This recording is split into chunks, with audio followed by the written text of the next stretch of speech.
That face looks slightly funny. The wide-eyed Coco when spinning. Wee.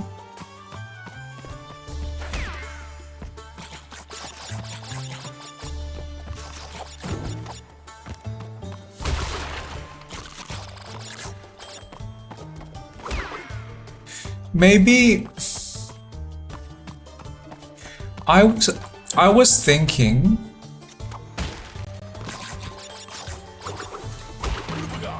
maybe this game is great at reinforcing the idea that failure is okay.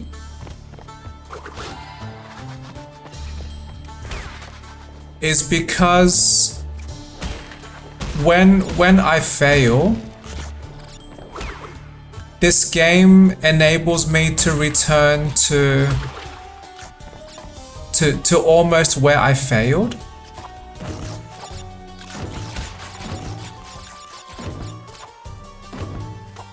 And I like that because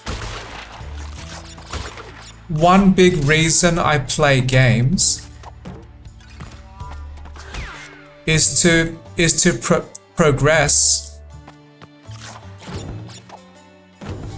I never ever want to be punished for failing.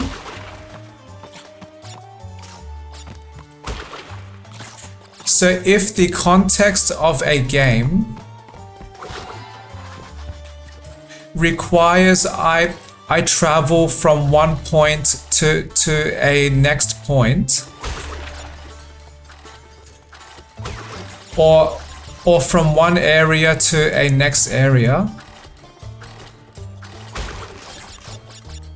then if I can fail during that journey,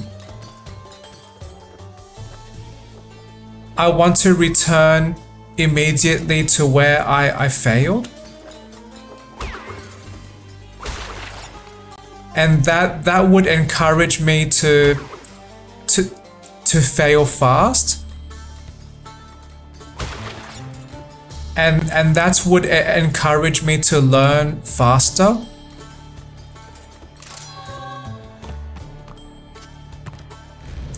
Because if the amount of resistance between failing and trying again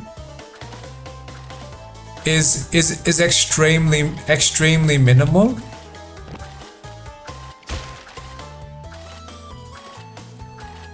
then that is a much more encouraging experience, because failure becomes less of a frustration and more of an extremely minor setback.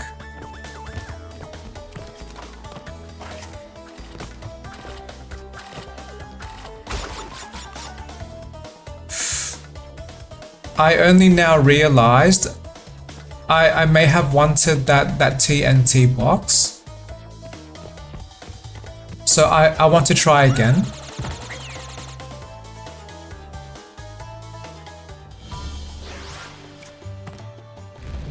So probably another way to describe that experience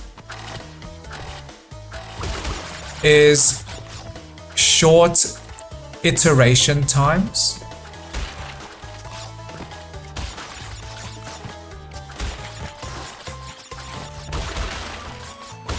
And I believe the same applies to real life as well. If I was ever presented with any challenges in most or all contexts,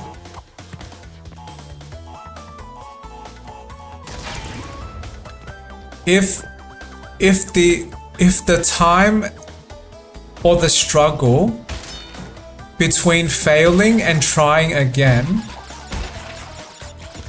is extremely minimal, then that would be a very easy way to motivate me to always try. Imagine it, well, I would like to reimagine my own school experiences by applying this idea. So if I had a different school experience that gave me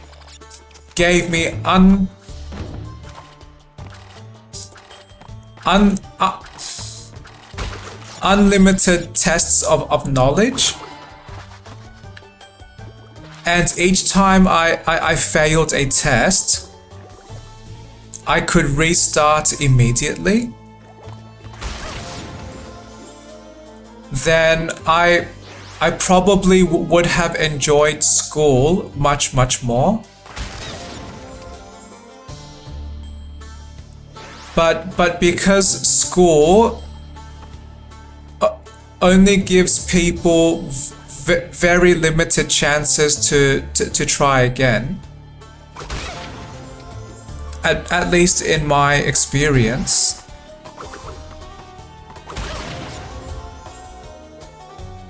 then okay, maybe I will not try to break this box. Maybe later there is a green box that destroys all of these nitro boxes.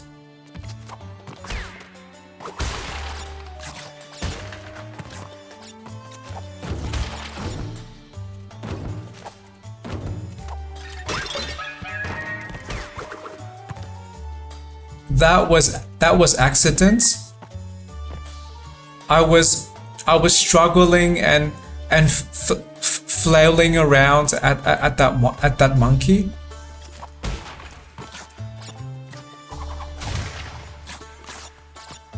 But yes, if I was given the authority to design a better education experience, I would change so much from the experiences I had.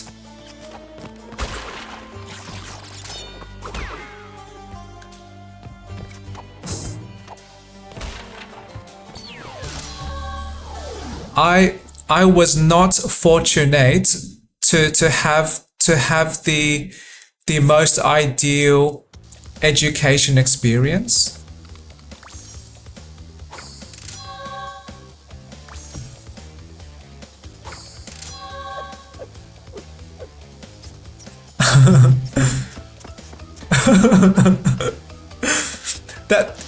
That looks almost like this flailing around dance, but I like that dance. That dance is partly goofy, and I like that.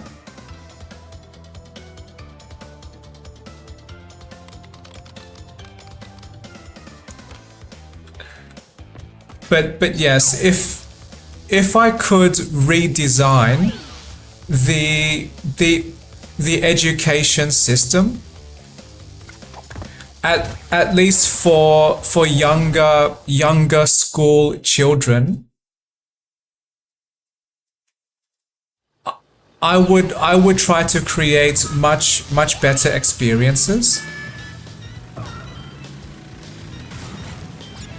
So for example, failure should never ever be punished.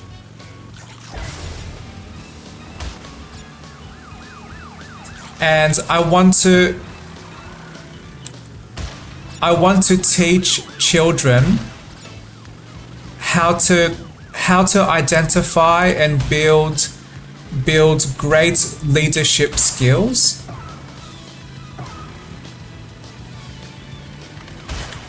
and I want to create school spaces that are psychologically safe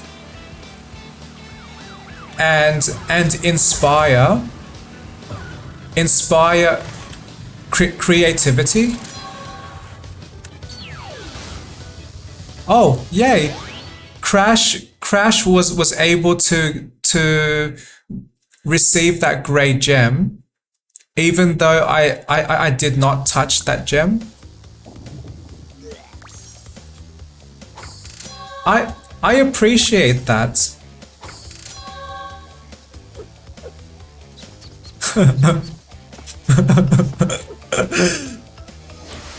Both dances are still funny.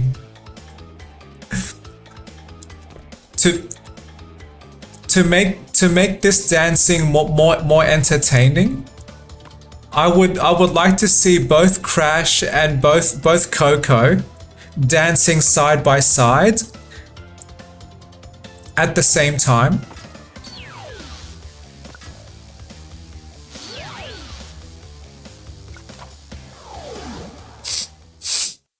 Oh. G'day, mates. Dingodile's the name, and Uka and Cortex gave me orders to bring the crystal to them during the Ice Ages. So give me the goods and shove off, or I'll roast yous. That is a very Australian accent and very Australian language. Good day, mate. Dingodile here. I'm going to get your crystals. I was sent here by Aku. Yeah, mate.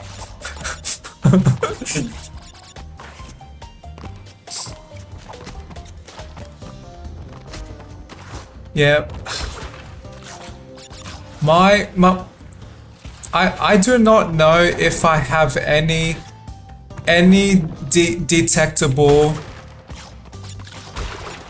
or Australian accents, but I have lived in Australia for most of my life.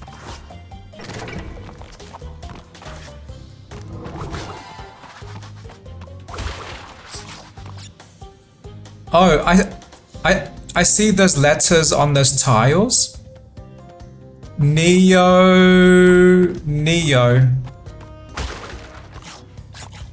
I had believed that might say neocortex.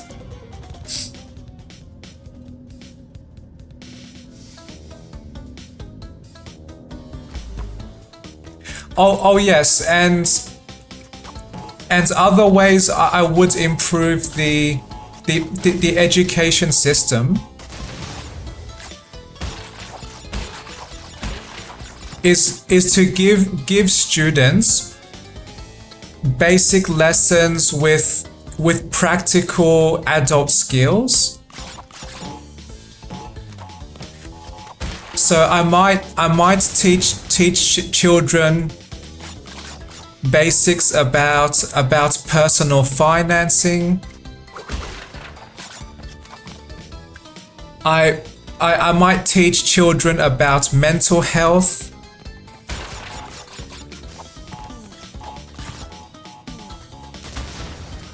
I might also teach children about neurodiversity.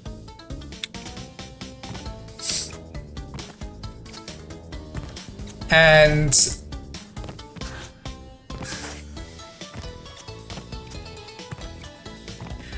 I want to teach children skills with how to communicate better.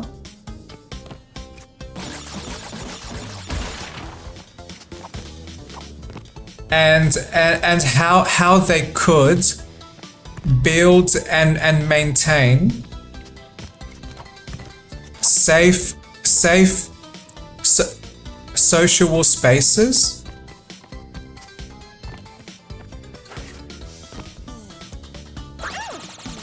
I would like to believe educators have an extremely important role in society,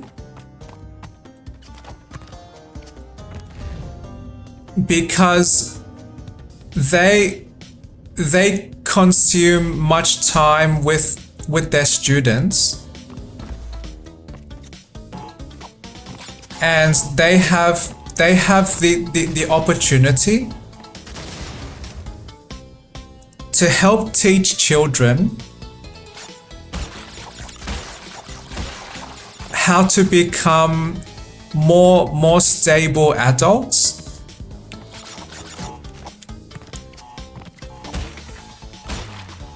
and can teach children how to become the problem solving type of adults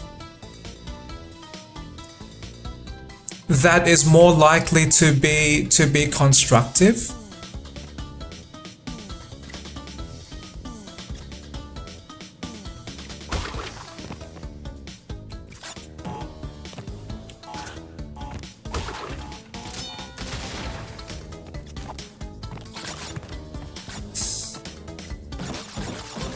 And to be clear and to be fair, I am not blaming any teachers for causing the education experience that I had.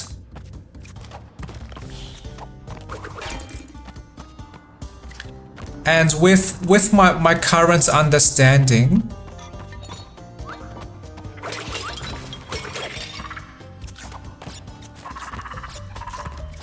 my guess is that teachers are not financially supported enough.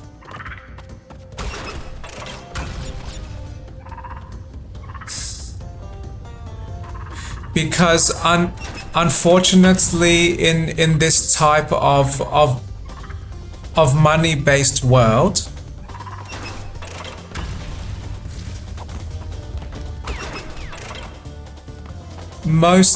most people in authority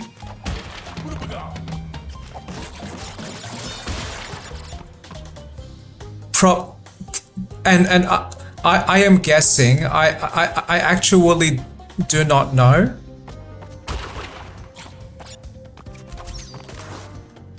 but my educated guess, based on my current understanding, is that if there are wealthy people that want to give money away,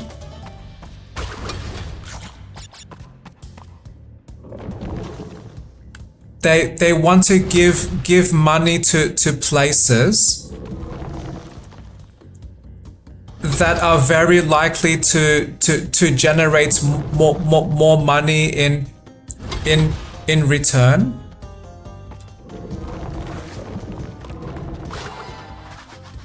Which is not itself any kind of malice. That is primarily a consequence of a system that depends on so much money. So one challenge teachers have is they are not financially supported enough. Unless times have changed since I did go, or unless times have changed since I experienced my school times, but one possible challenge for teachers is not enough financial support. So that means with less money to support teachers,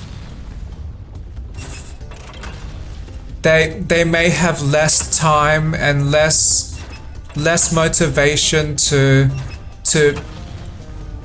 provide amazing educational experiences.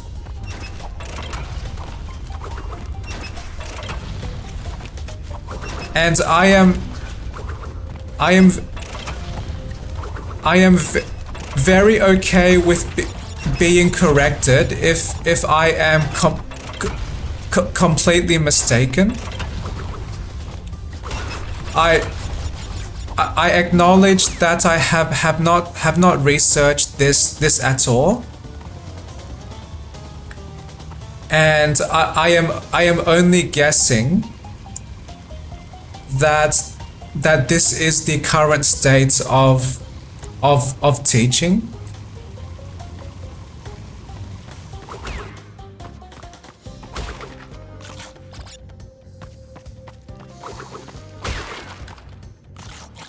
And I say guess because I am ready to be incorrect.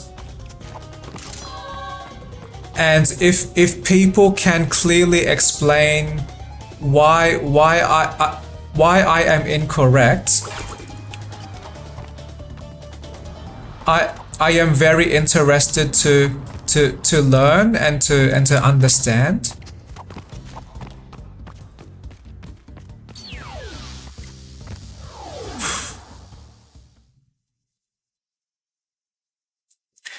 And the second challenge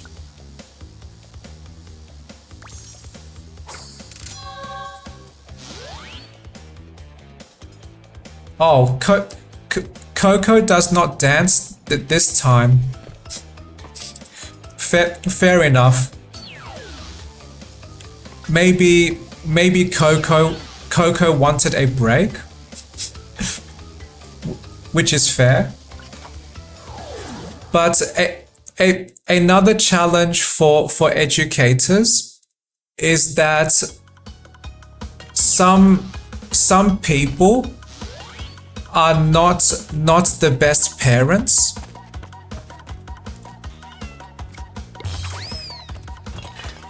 And to be clear, I am not trying to shame parents.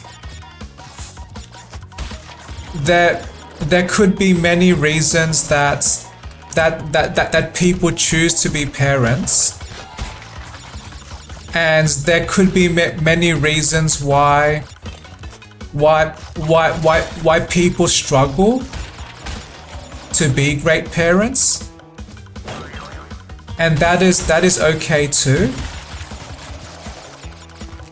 But my discussion is more about identifying some of the challenges of educators.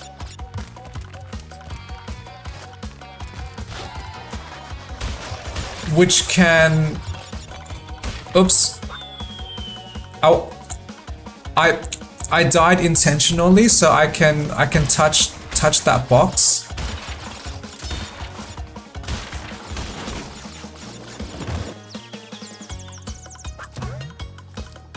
Huh. Oh, that is cute. That was interesting. Coco jumps high enough to walk over that mid-air box. I did not expect that.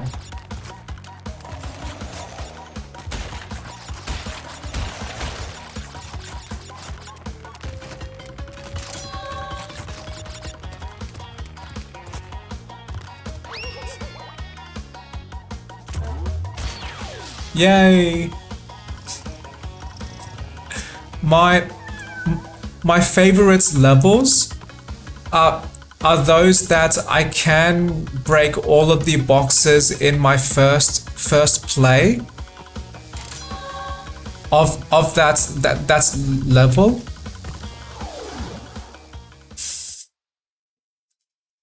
Partly because of the convenience, and partly because I am less interested in it.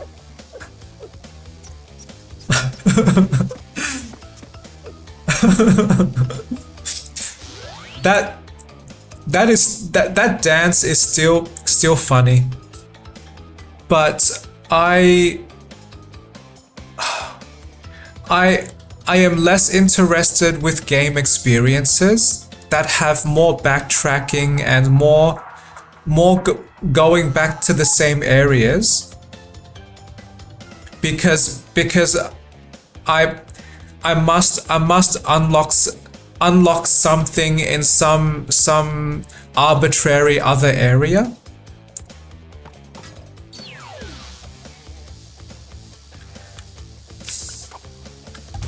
But to finish my thought.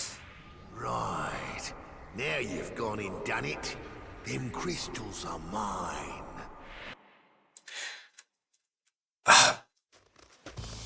Great parenting. Break out the butter. I'm gonna make toast.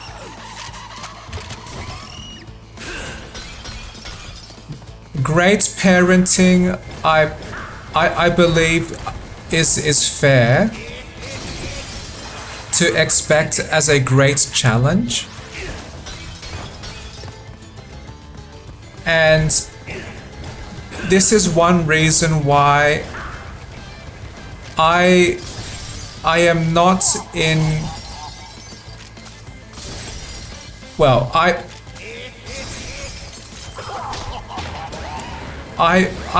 I do not want to rush to be a parent,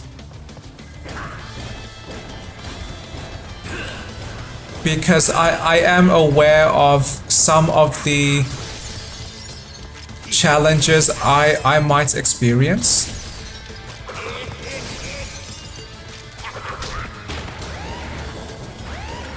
And one of those challenges is how much power parents have with their children.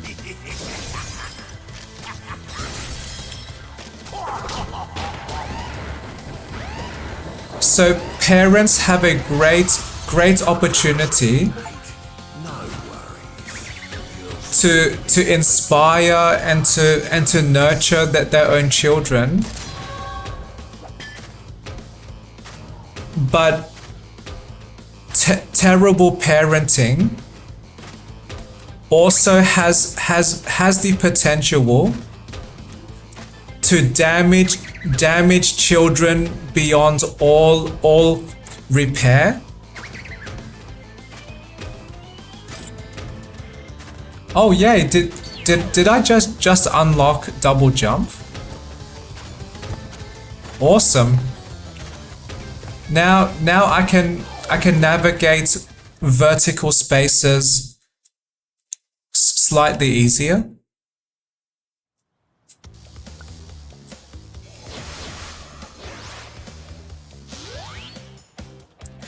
So, and the reason why I raise this parenting is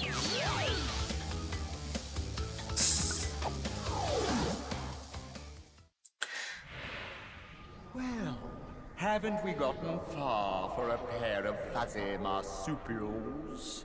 I am Dr. Nefarious Tropy, master of time and the creator of the very time twister machine you see before you. Uka Uka and Dr. Cortex have sent me to end this little charade, so you won't be leaving my area with the crystals. I swear it. When these dialogues happen from these villains, the audio seems relatively quiet.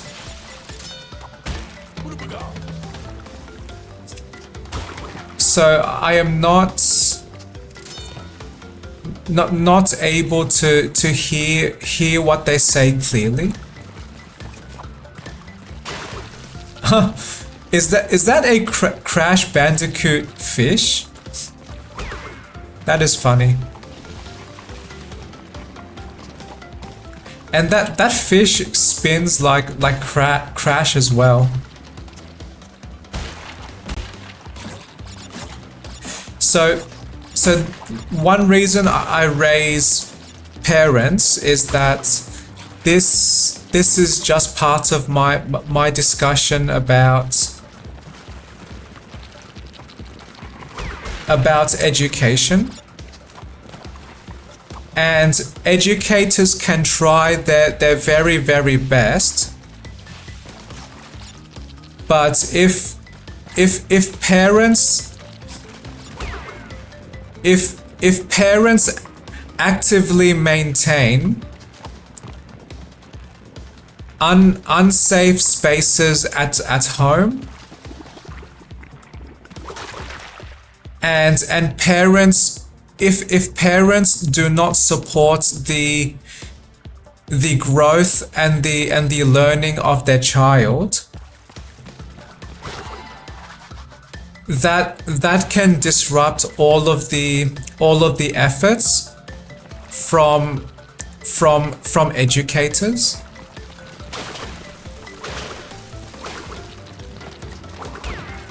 And if parents disagree with the educators of their children,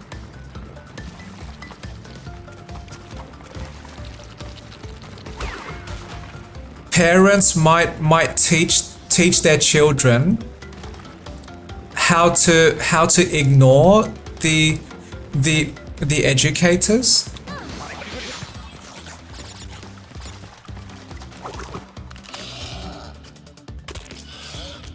Oh, that is cute. Now I have tiny dinosaur. I like this.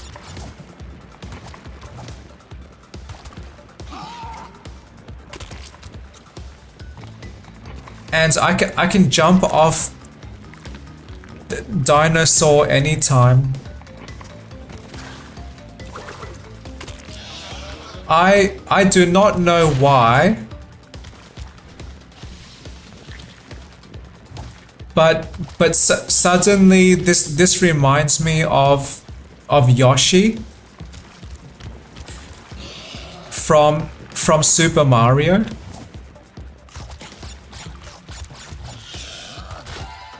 Or in Japan, is the correct pronunciation Yoshi?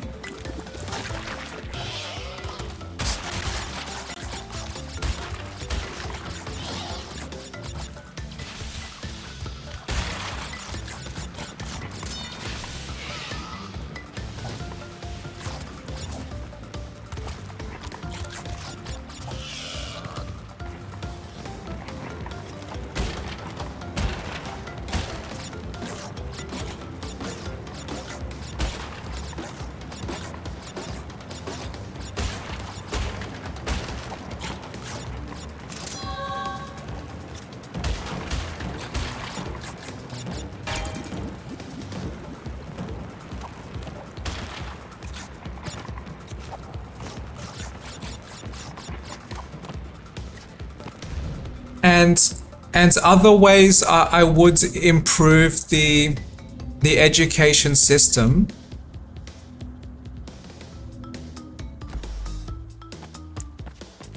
is to is to design a system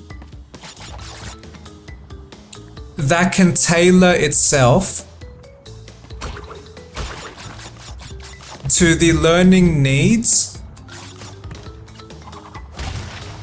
and the learning pace of any individual.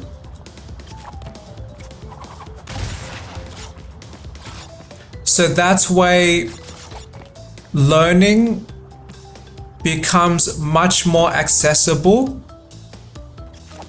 to any child. And that can be a struggle if one teacher must tailor their teaching to at least 30 students.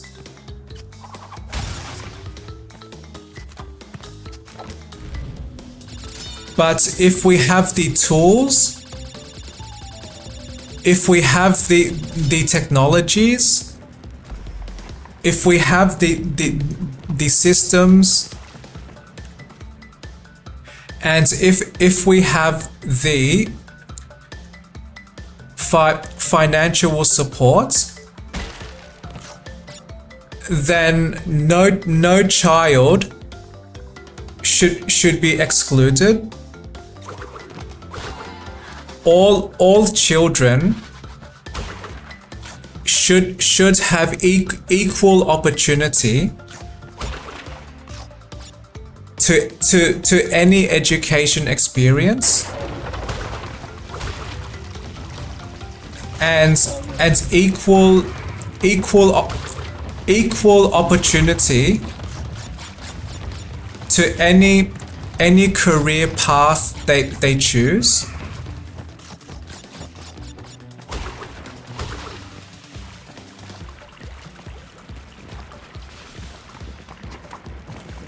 Because in the kind of world that I like,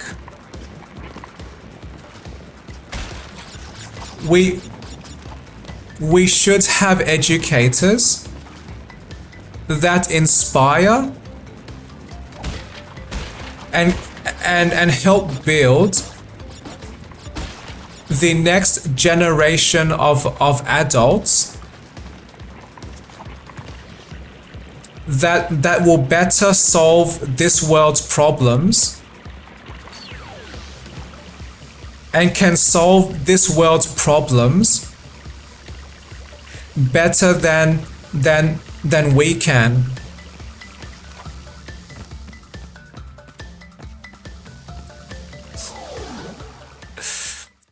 If the education system was much more supported,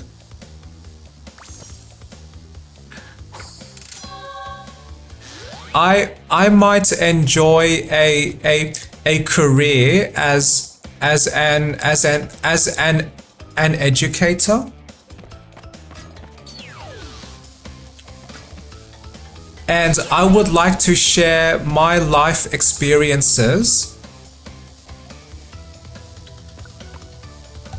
and maybe even sacrifice my time to help inspire children. And I might even sacrifice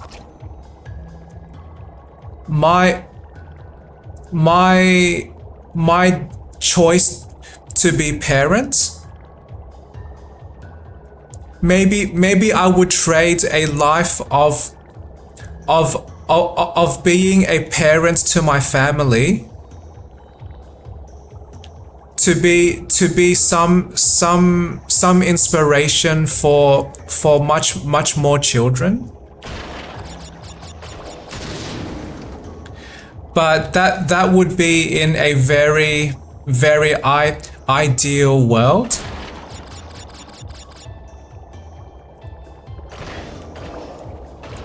I do acknowledge that today's world might not be ready for that yet. This world might still be a little too messy, or this world has other problems that should be solved first before we greatly support the education system.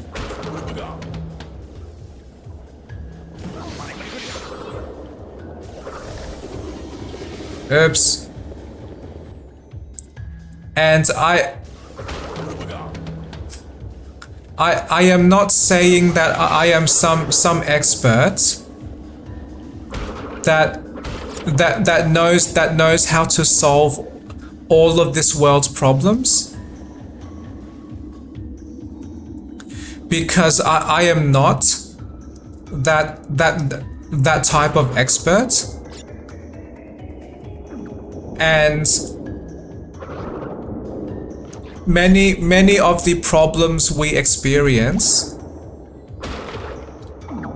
seem to be very, very complex in nature. And I wish there were simple constructive solutions.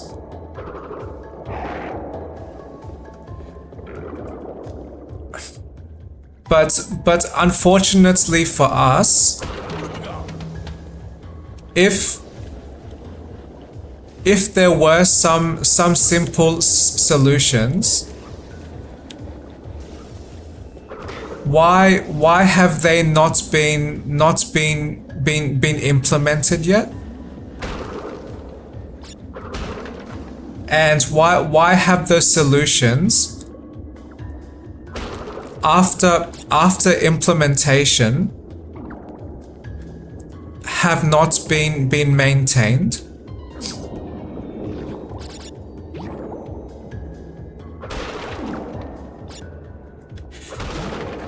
So yes, I still want to maintain a fairly friendly mood with these game recordings, and I do not intend to complain about the current state of this world, but great education is possibly a vague passion for me.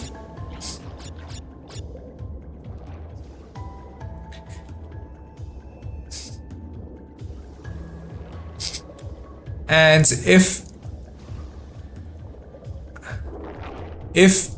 I could contribute to positive practical changes in education systems, I would be interested.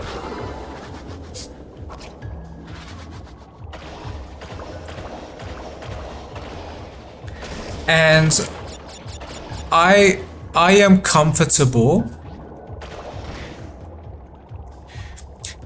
acknowledging where problems and challenges might be.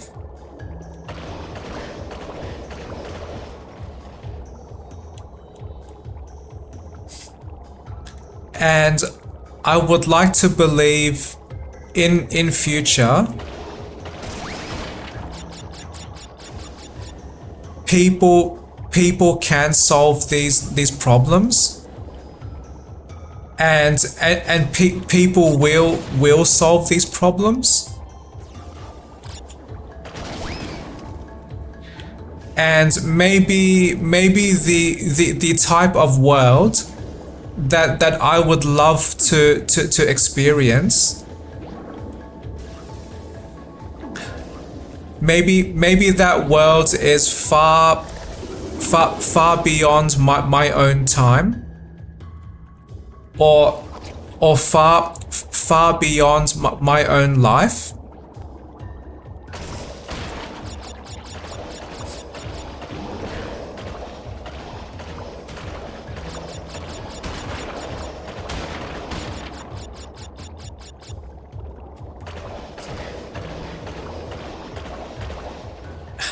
And this is also loosely connected to another vague passion of mine,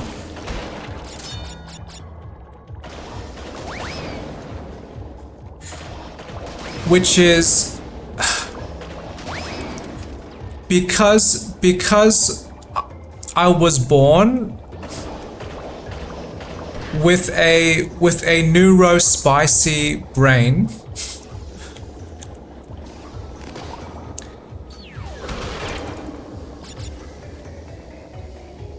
Oh wait, this box might mean now I can access that other area.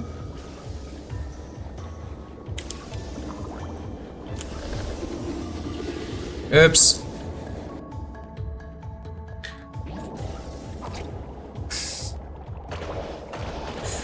But I am one of those people that experienced, that had unfortunate experiences earlier in my life, and I experienced great suffering.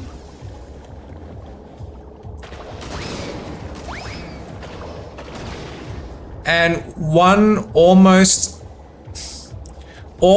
compounding passion, motivation for wanting to inspire children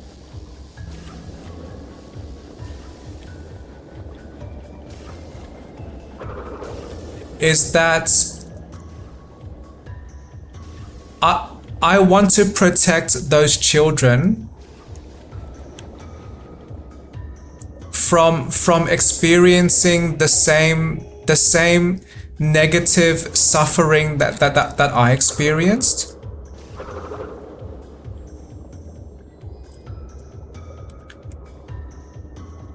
But this is not just children. I wish all people, present and future, never have to experience the same suffering I did.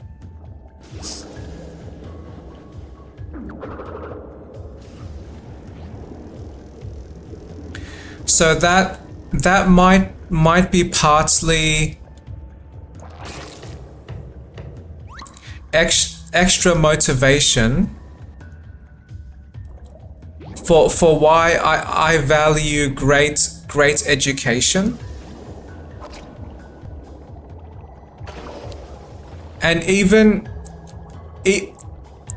and that education should be extended to adults as well. What about rehabilitation? Maybe some adults experienced unfortunate lives, and if they are willing to experience a form of education that exists and is super great and could help them rebuild their lives. Oops. Then why not extend the same education systems to all people?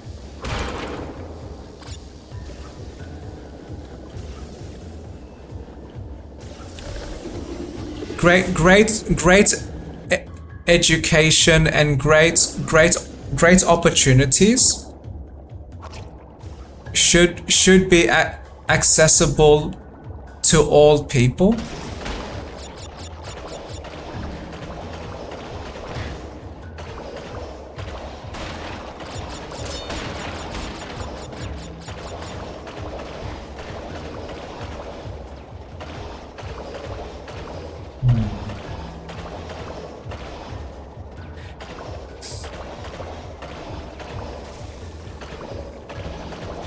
And this,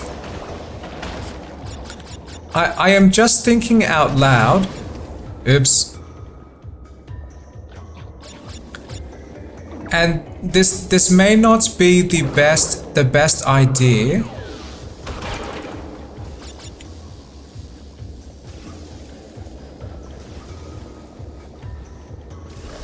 But maybe one challenge with human society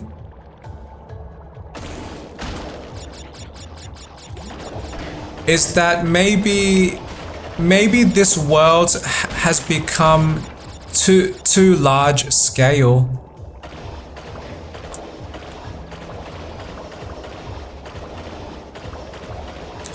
So what I mean is that if we have countries of people where hundreds and thousands of people live, then designing systems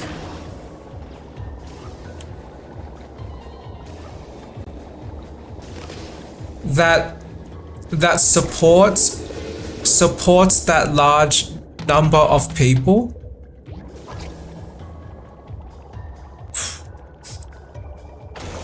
might be naturally much more difficult.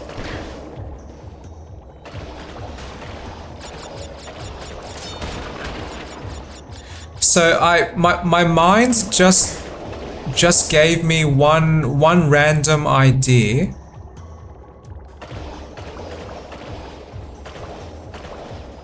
Is there a way that we could break down this world into smaller spaces?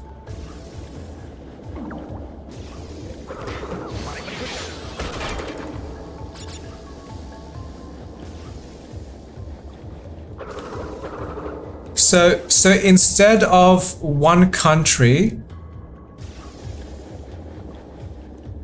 having one electricity grid that supports the whole country, and instead of authorities whose decisions impact hundreds and thousands of people, why can we not have more communities, but smaller and self-sustaining?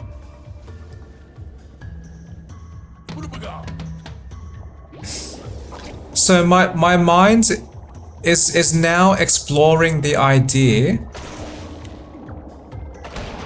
what if we divide this world into much smaller islands, and each island or each community or each village has their own self-sustaining infrastructure?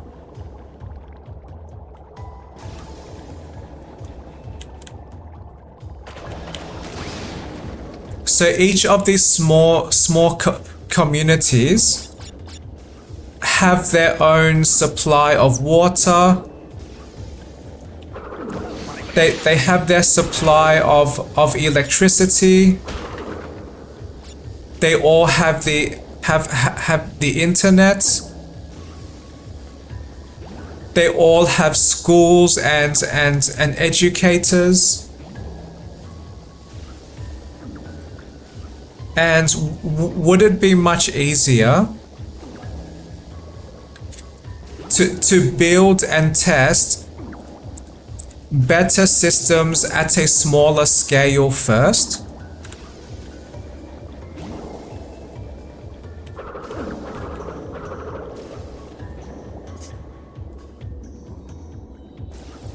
And yes, I acknowledge that probably adds problems relative to having the much larger communities that we have now.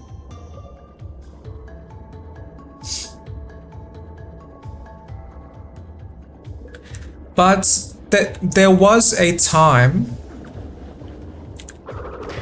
back in ancient history when humans survived and collaborated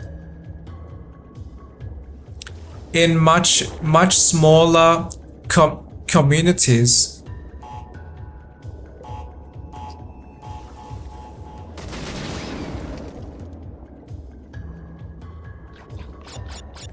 Oh, why is there a checkpoint here?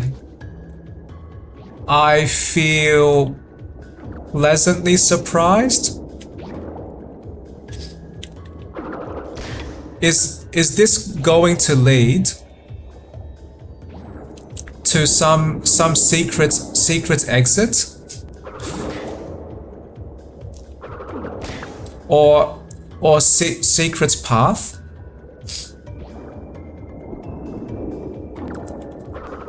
But yes, but to nitro.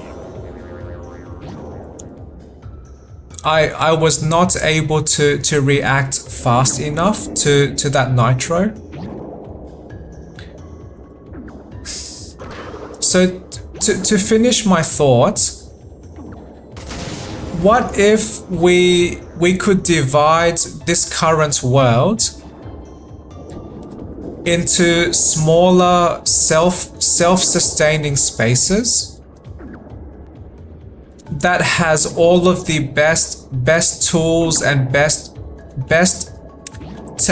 technologies of this world? So all of these smaller communities should have easy access to water, easy access to electricity, easy access to electronics.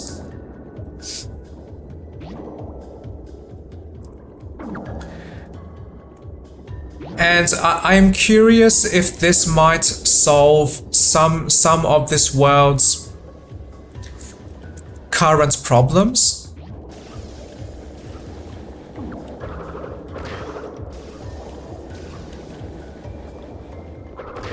Because a world controlled by flow of money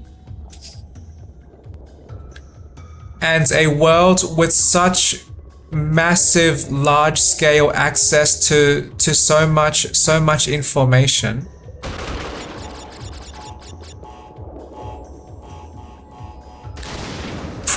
Probably encourages very specific human behaviors.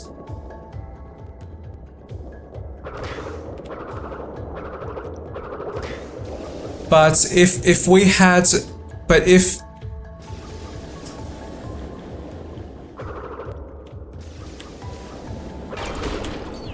oh yay, I can see 2 gems. Gray gem, red gem. Yay! Yay! I achieved something.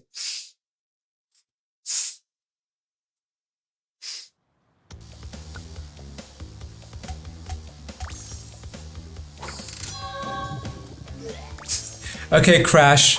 This is a great time to celebrate through dance. Yeah! Wee! Woohoo!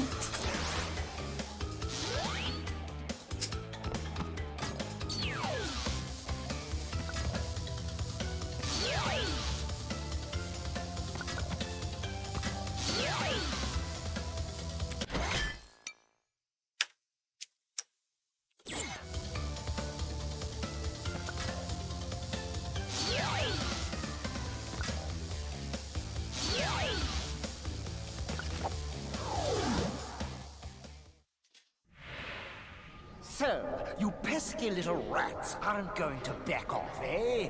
Just you continue to gather crystals and see what I do.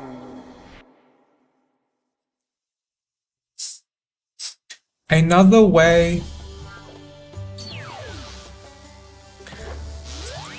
I would improve schools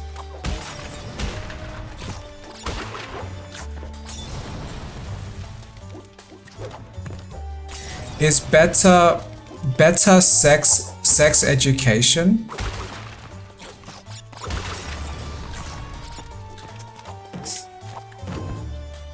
What I experienced in my schools, I vaguely recall was not the best.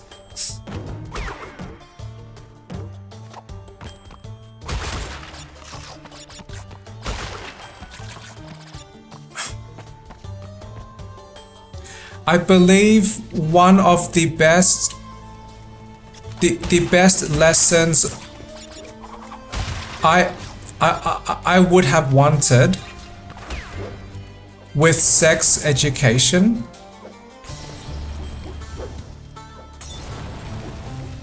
is the importance of consent.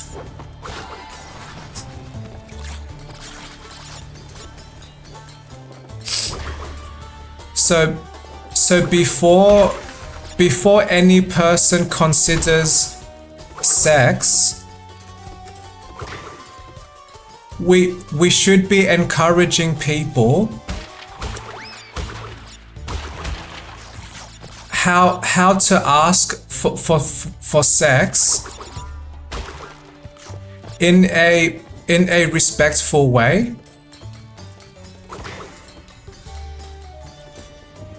And if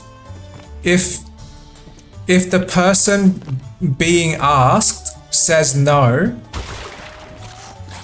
that is very okay. And if we are the person being asked for sex,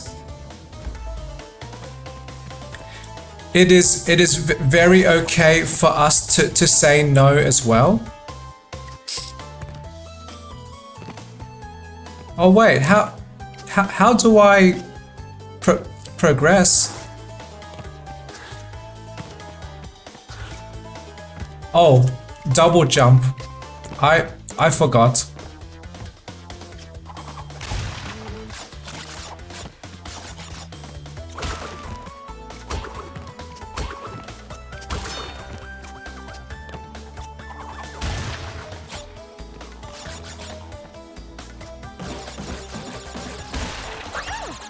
Oops.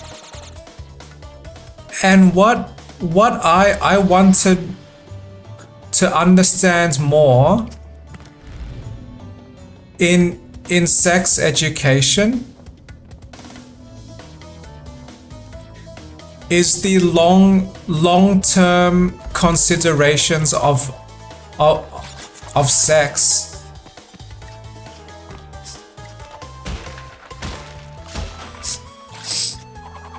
So for example, I want to understand why might sex be a concern?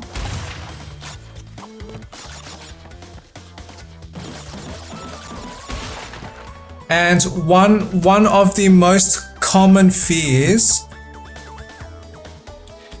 at least from the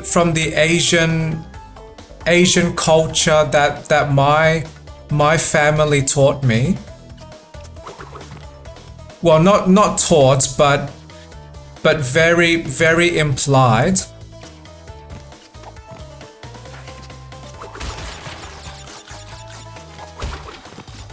Is that sex can result in making babies, and many parents are scared of the responsibility of caring for more children.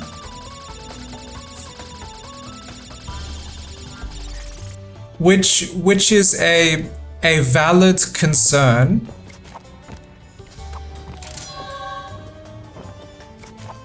But parents or educators have failed if that understanding is not clear to the children, and not clear to maybe teenagers as well.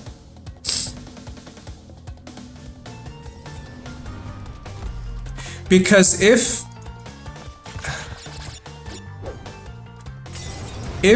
there were educators that gave me a safe space to have this discussion, and if they explained to me clearly and in a very calm way, Trevor, for your understanding, having sex with people can create babies, and when babies are created, that is a massive burden for you and for both sides' parents.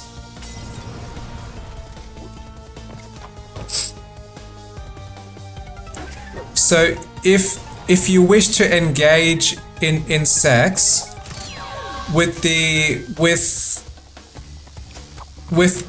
specific biological body type,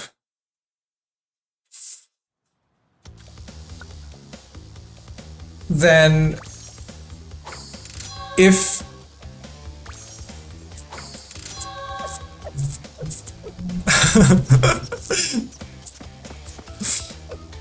I still like that dance. And if you believe you are not ready to care for your new babies, which is a massive amount of work, then we recommend these ways to engage in in safer sex. So this is what a condom is, and why this lowers risk of making babies. So that would have been much more important to me to understand. And if my understanding was clear, then I would like to believe I would have reacted with a comment of, yeah, okay, that is fair. Maybe I will delay when I engage with sex for the first time, or maybe I might masturbate instead, or maybe I will communicate with my partner to agree how we are going to manage all of this raging horny. But at least that treats students like respected adults, and that gives them options to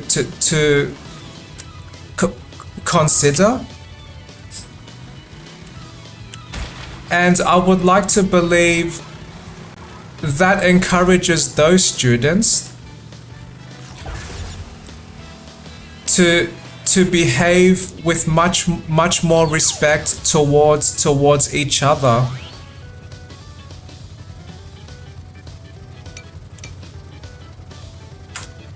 And sex does not have to be a shame.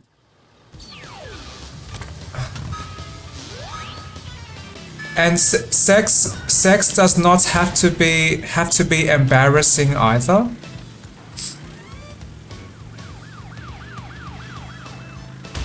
My belief is that sex is a human nature.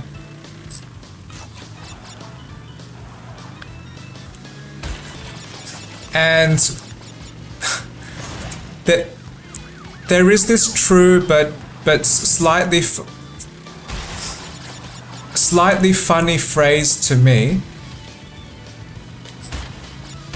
different strokes for different folks. And I also would have liked my schools to teach me sexual diversity. So I believe now that there is much clearer evidence that sexual preferences is not just binary, but biological male and biological female body just wanting each other. There is gay people. There is bisexual.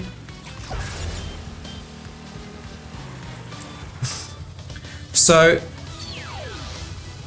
teaching people how to identify their sexual preferences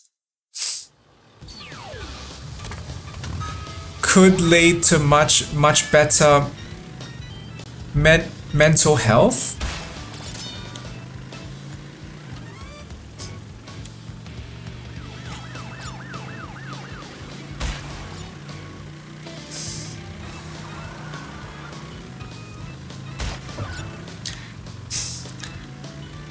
And when I try to recall my school experience of sex education,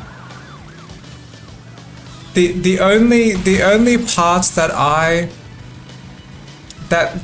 recall correctly was that my teacher explains the biological process of making children.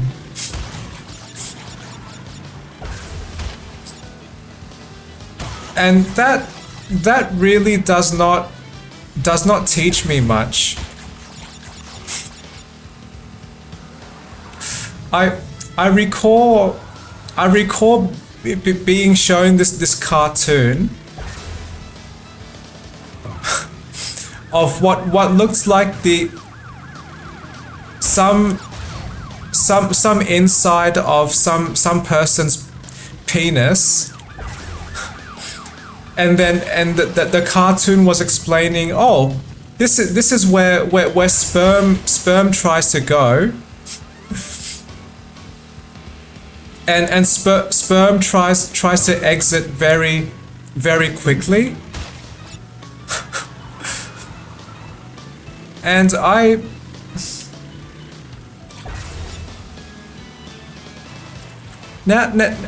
now I cannot recall correctly if that led to some cartoon of sperm traveling to some egg.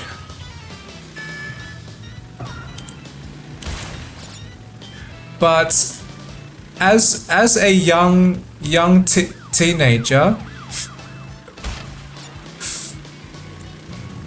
I was not able to apply this knowledge about where sperm travels when the penis ejaculates, and then sperm eventually creates babies.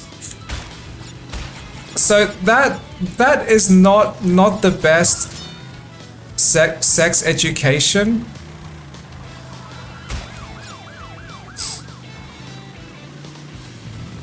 I have never ever thought. I have never once thought to myself, yes, now I understand the accurate biological baby making process. Sperm goes here, egg goes there. I am now ready for sex. I have never thought that class teaching was not any practical value to me.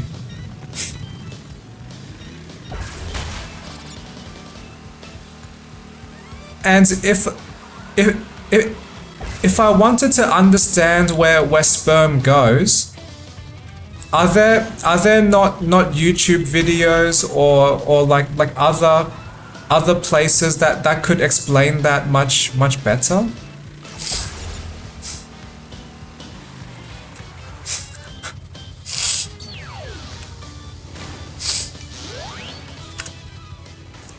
Okay, I am starting to dislike this level because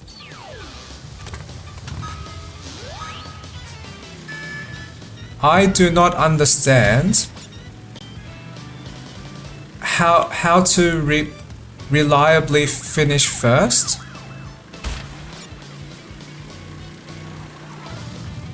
Although I guess I have been crashing into cars and slowing down much.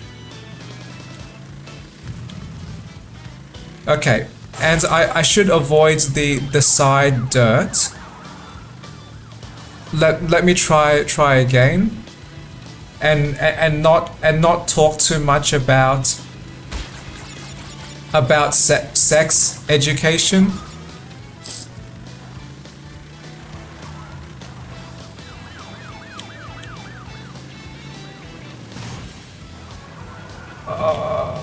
Okay. Oh, that was a little more stable. Oi! Oi! I do not agree to that.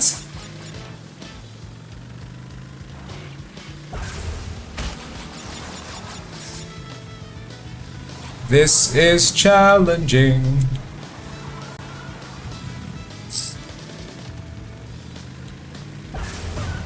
Oh. I get bumps from their behinds. I bump into their sides.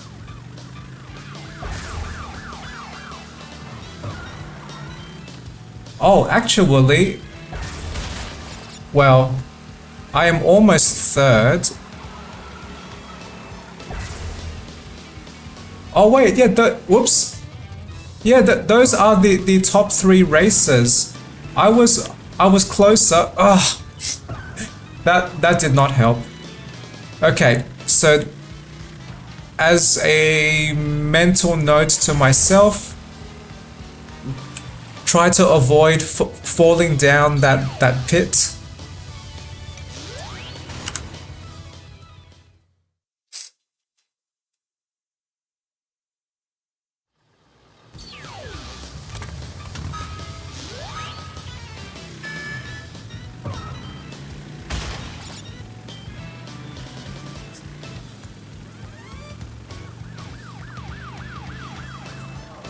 Okay.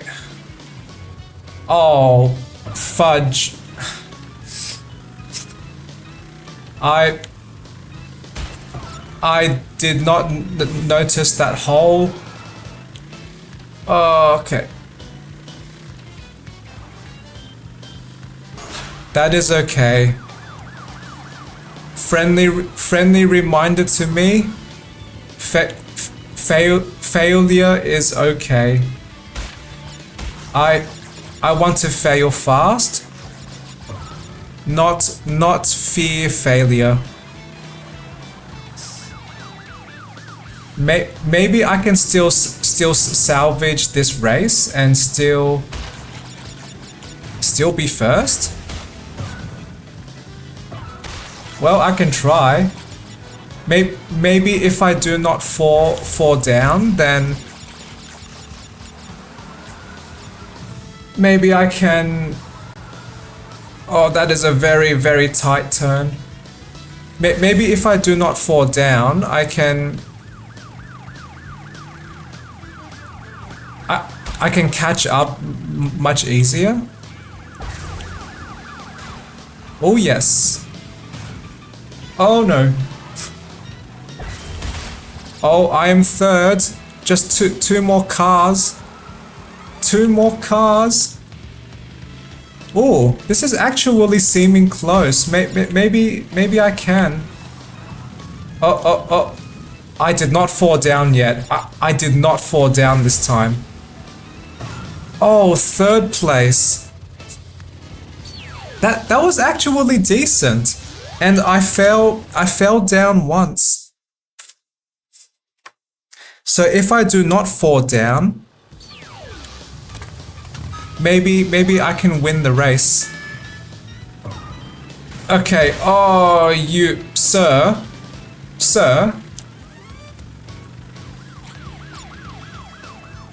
Okay, avoid this hole.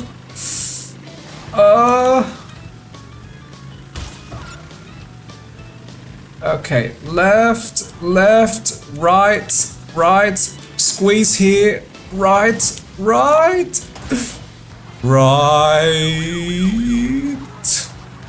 I am turning right. Okay, left. Go, Trevor. Go. Up, bounce. Right. I am going right. Oh, left, right. Oh. No, stop bumping me. No, yes.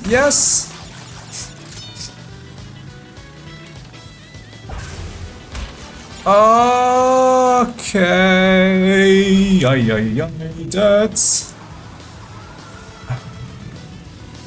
No, don't. Oh, I did not fall down the hole. That was fortunate. Now I am second. Can I catch up? Oh, ooh. Oh no. Ooh, come on. Oh no hole. Tight. Oh, holes, dirt, hole. Go me. Yes. Yay.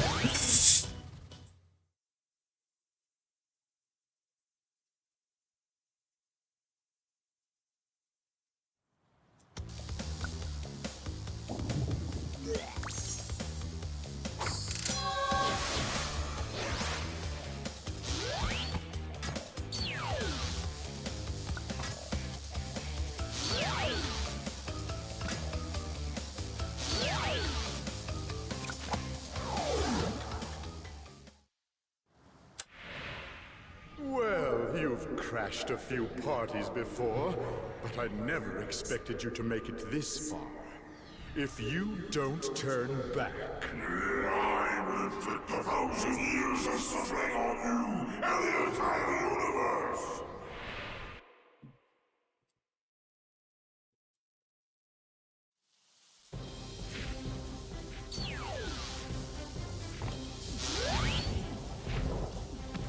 Double-headed bodies?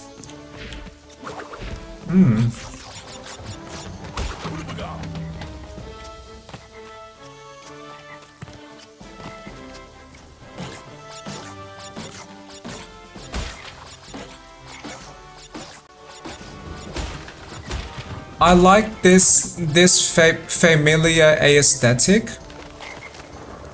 from the first level of Crash Bandicoot 3.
Those spinning boxes,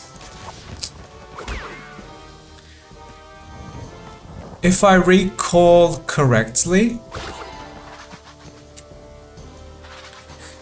in the PlayStation 1 game, if I do not break those boxes soon enough, they transform into metal boxes that cannot be broken.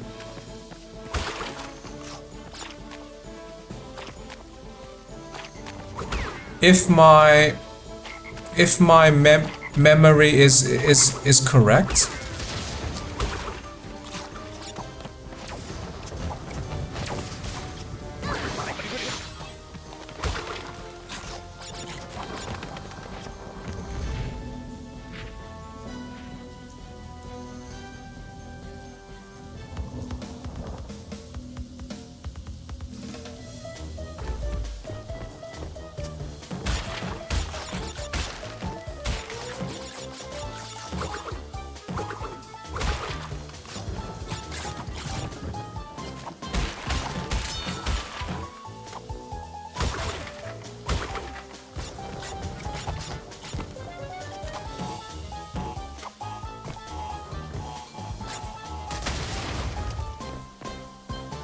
Oops.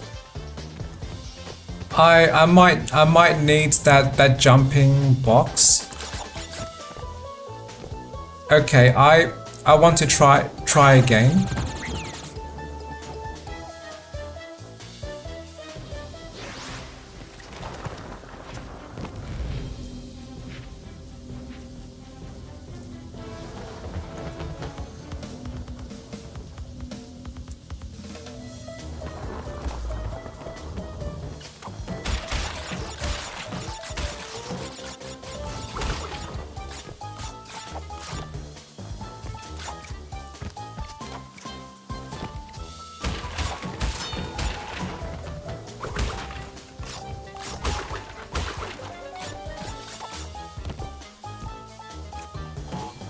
Oh, not again. I forgot. My natural reaction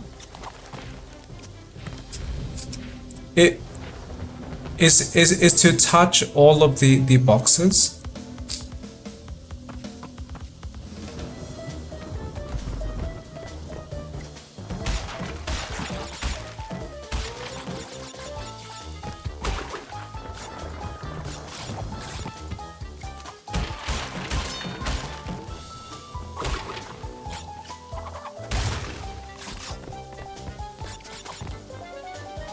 Okay, now I want to jump over this safely. Oops. I tried to double jump. Can you not double jump from a crouch jump? Yes, I can. Let me practice.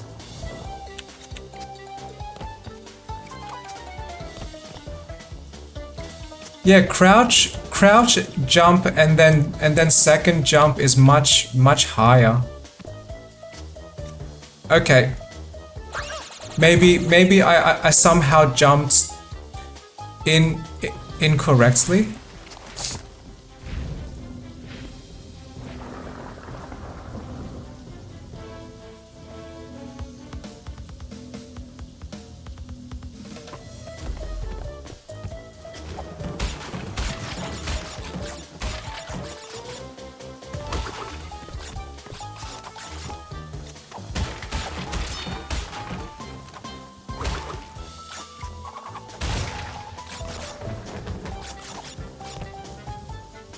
Okay, I want to try again.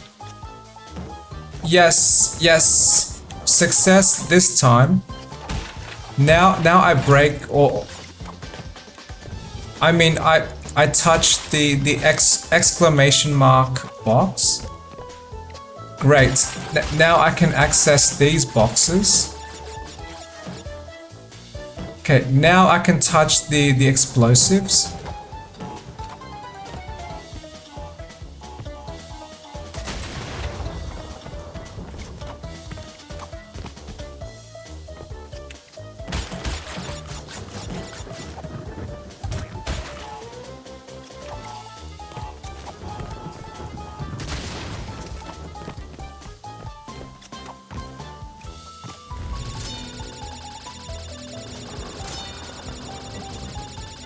I feel compelled to break all of the boxes.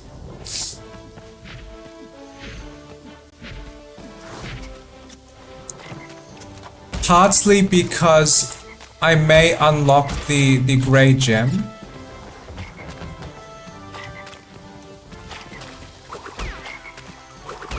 And partly because this gives me the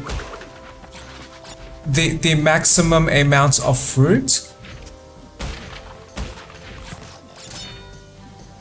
And each time I gather 100 fruit, I gain 1 extra life.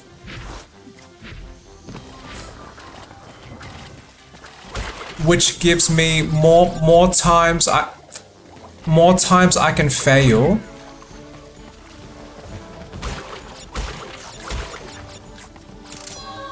Before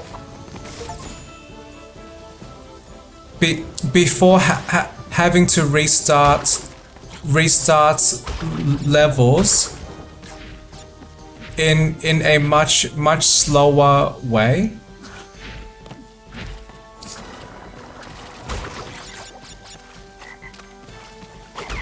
So I am motivated to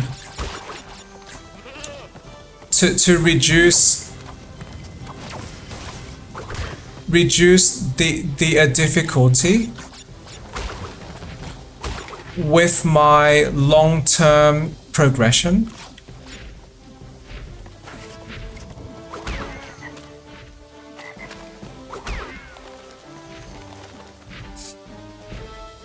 That seems like a massive waste of food. Why swing those giant chickens or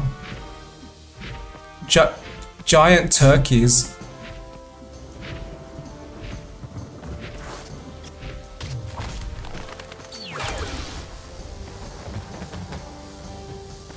There was one box I missed. Where was that box?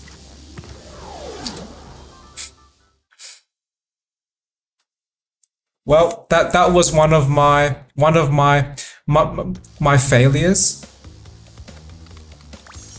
I break 90 boxes, but not 91.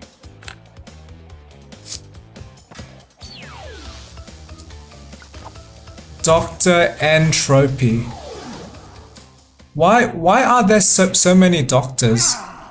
You little vermin are way too stupid to understand what you're getting yourselves into. This time, you've done it!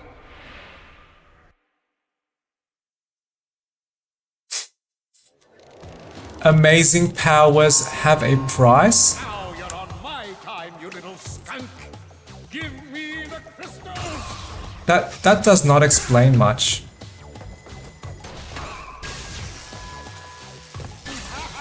Oh.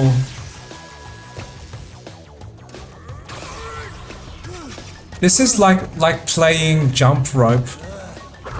I like that.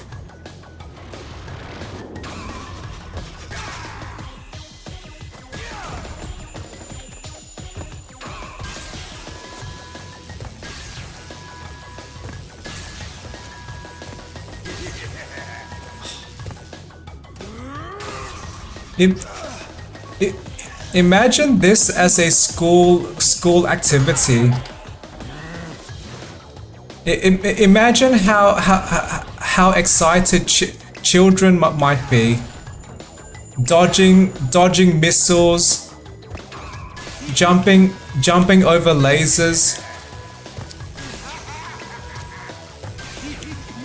This would be a great way to exercise.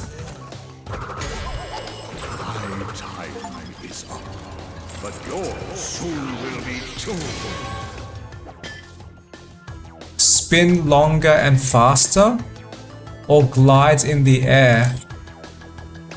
Oh, I vaguely recall this ability. This is really fun. Okay, my favorite Crash Bandicoot game. You insolent duplicate morons. By defeating entropy, you have placed us all in grave danger. Crash, Coco, you must realize that this time twister machine is very delicate. Without Dr. Entropy's constant care and control, who knows what it will do?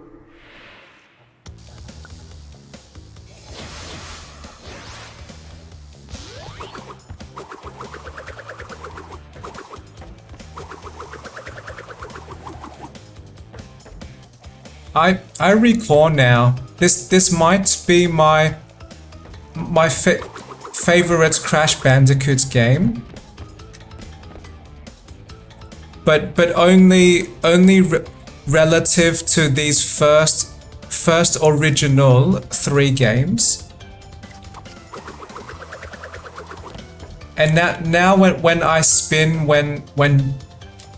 or spin after jumping, I can hover in the air slightly.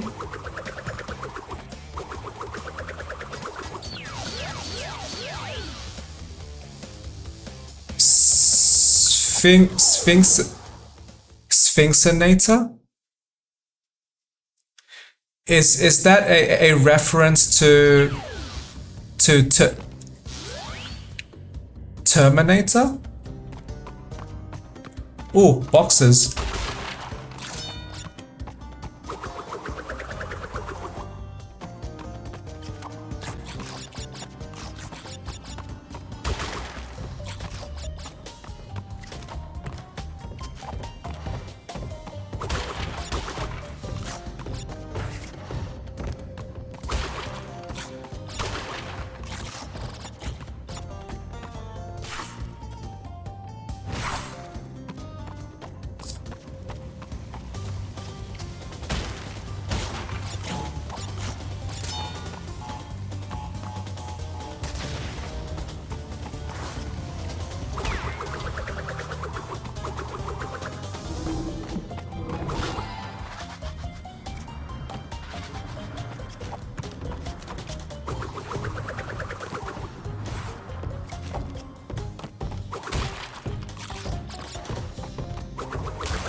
Defeats 5 enemies with Coco's Savage Spin.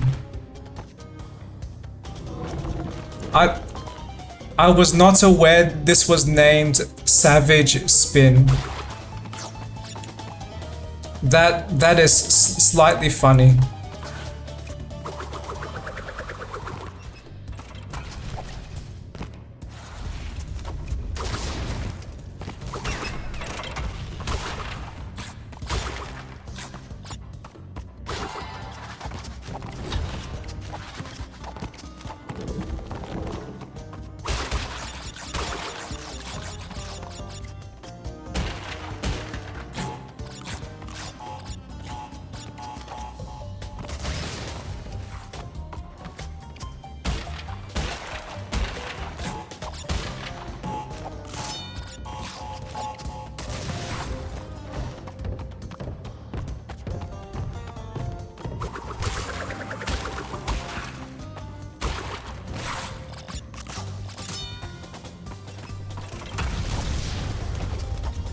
Uh-oh.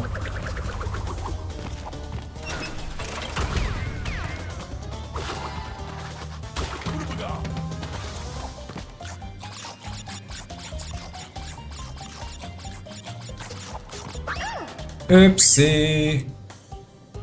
I did not jump high enough.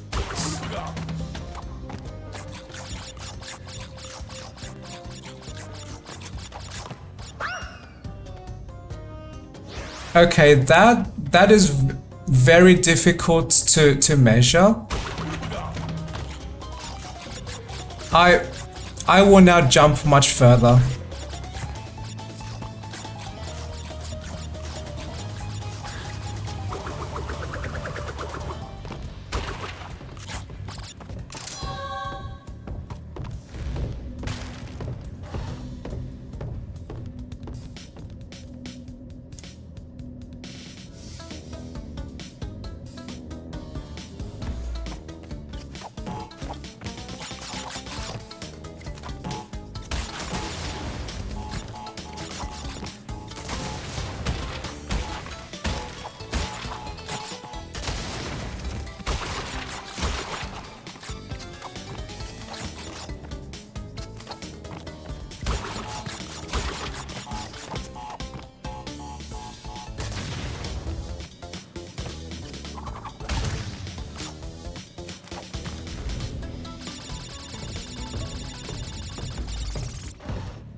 Oh.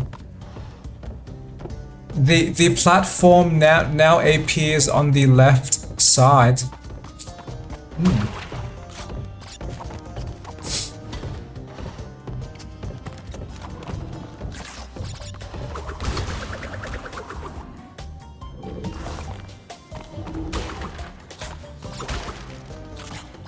Why are there jars lined up like that?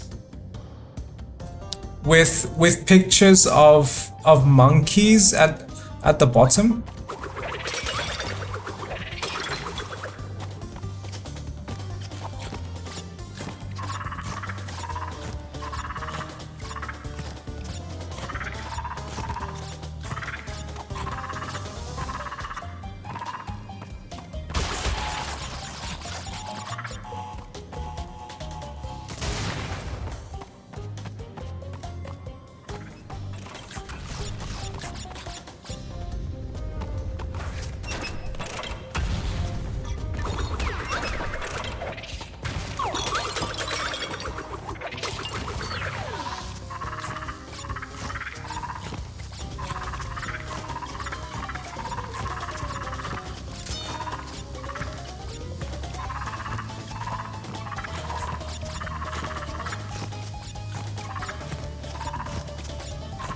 The only reason I am jumping on these monkeys is they give me fruit.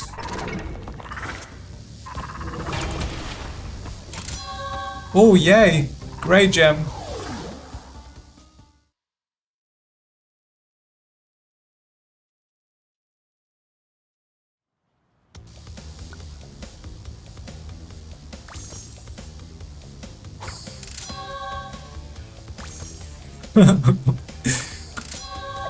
Crystal and gem tied to the back.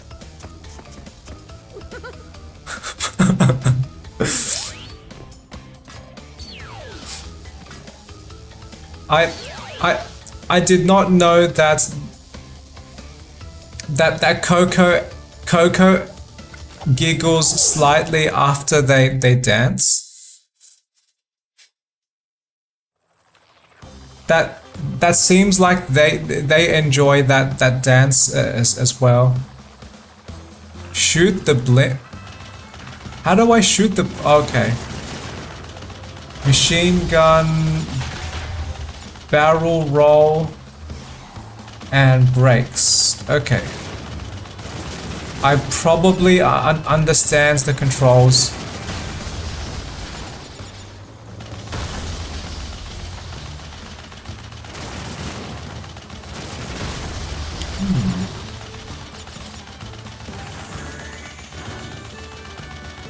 This is almost like a flight simulator game.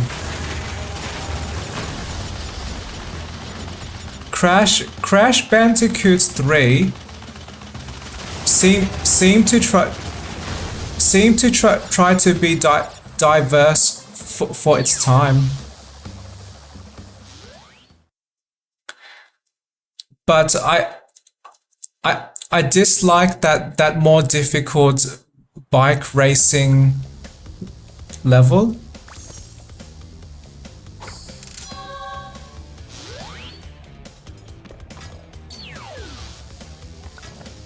Tell no tales.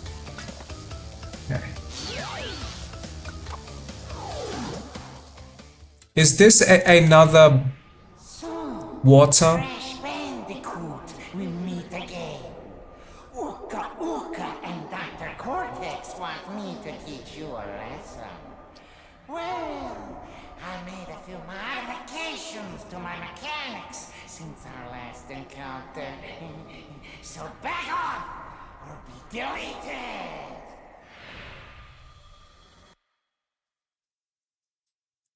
I was not able to hear most of their words.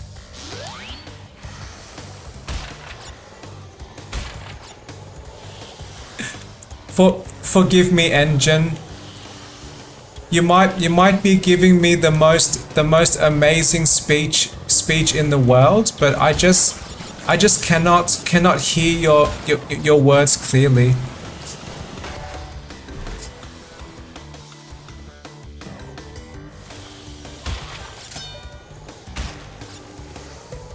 Okay.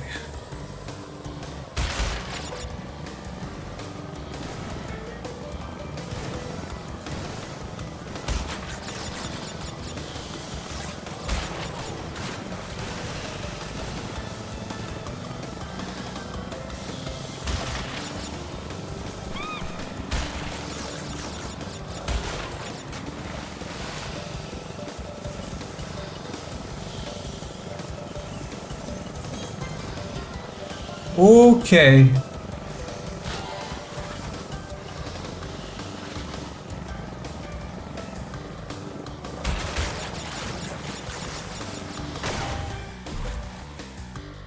My mistake.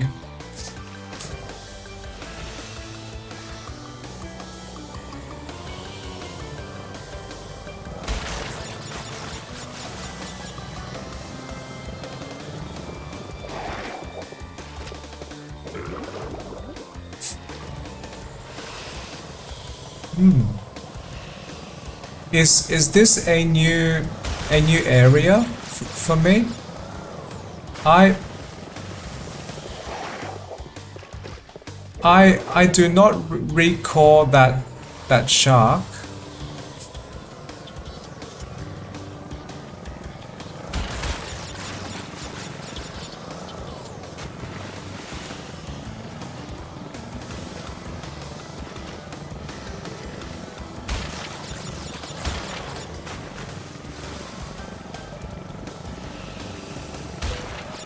Another shark, which I avoided somehow. Right.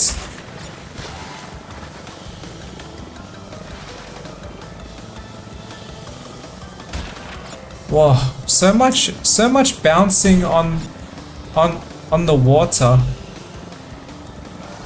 My boat bounces. Those bombs bounce. That big bird rips me off my vehicle.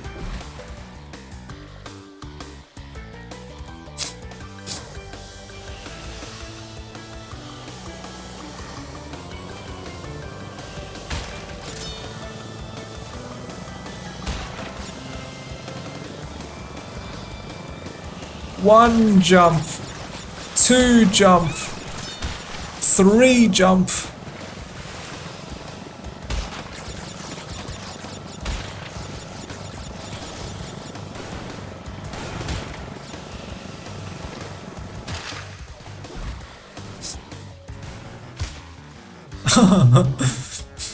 That was rude.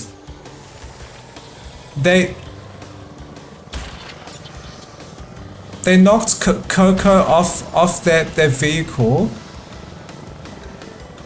and when Coco was floating, they slap Coco underwater. Okay, I will try not to bump the boat. Okay, that was better. Crystal, I see you.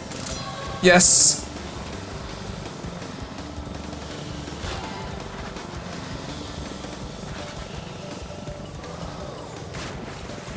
This is a very challenging level.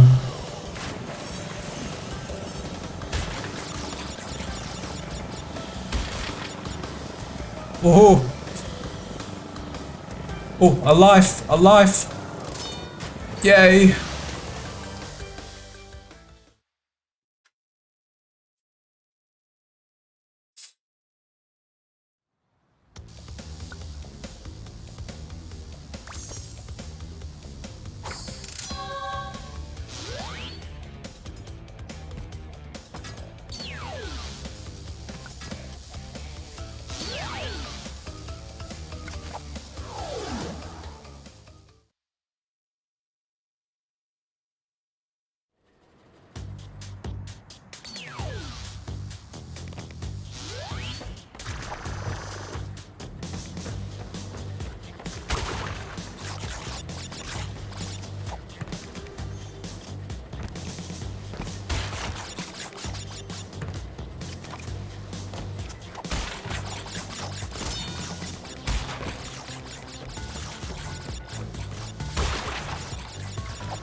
I vaguely like the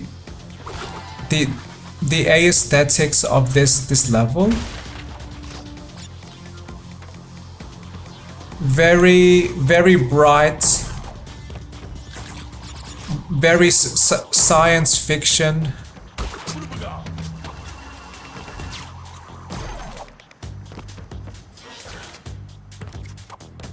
This is probably how people in the 90s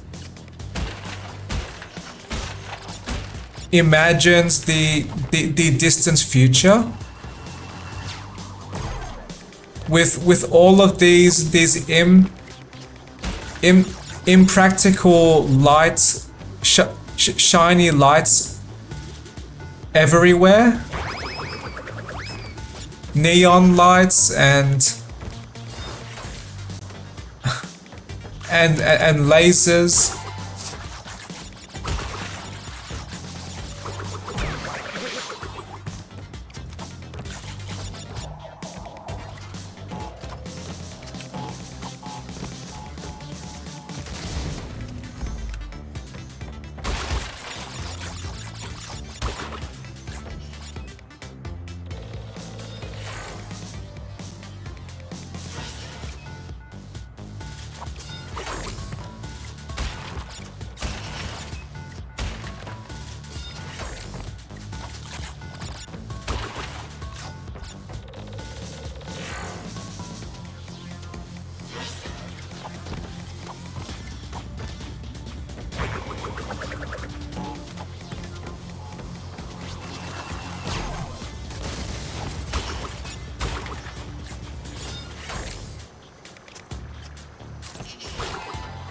Now I suddenly have a memory of the Back to the Future 2 movie, because there is some science fiction with flying cars.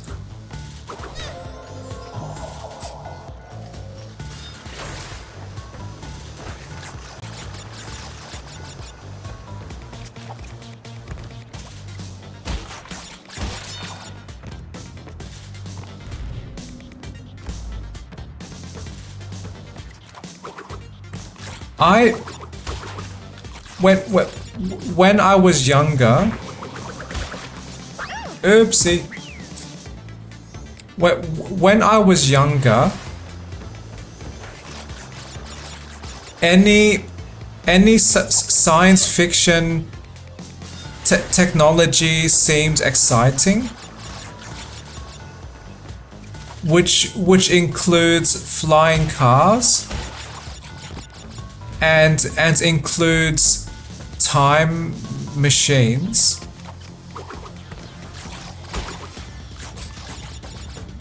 But now I am older. I believe flying cars would not add too much value to humans.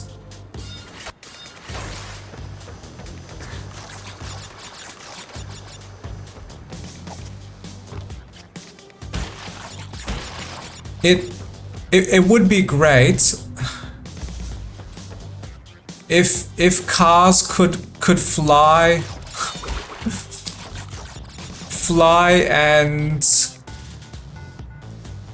and safely launch and land on ground.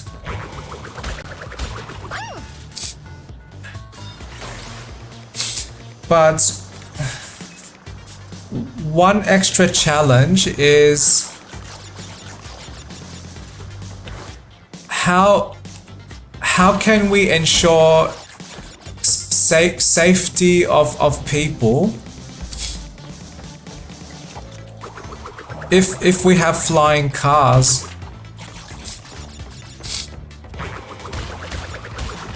Because what if cars crash into each other in the sky and then those cars fall down and might cause some damage.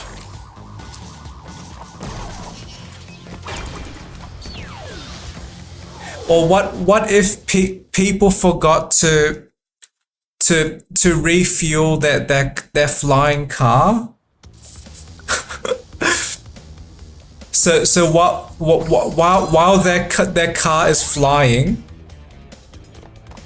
the car just suddenly stops and then falls down the sky.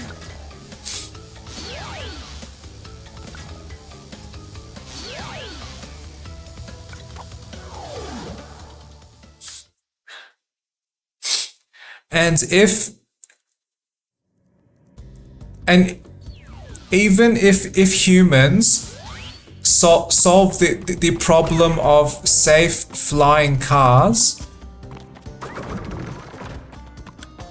does this mean we no longer need airplanes? And as a society,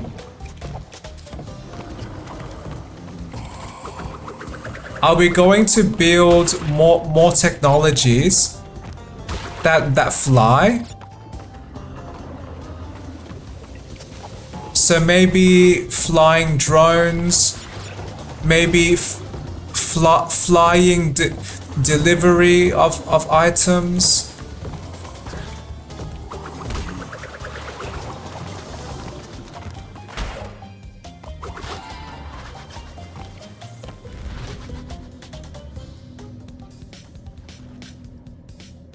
Because if we can create flying cars, why stop there? What other small flight should we use?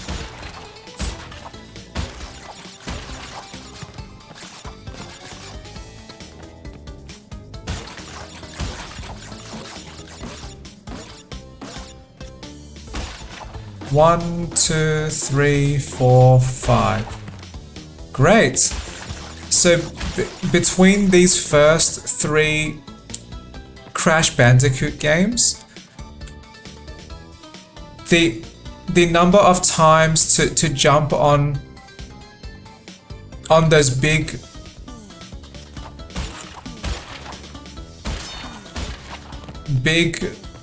fruit crates, I thought I had a double jump, but the number of times is 5 in all 3 games to break that fruit crate.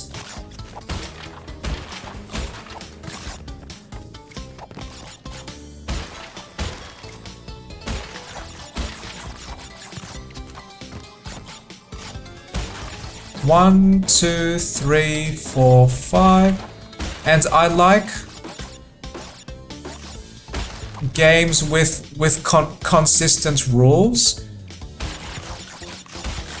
because that means if I learn something once, then I always have that same lesson I can apply to more of this game.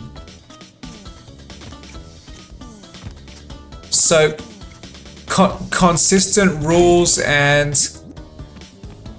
patterns enable faster learning.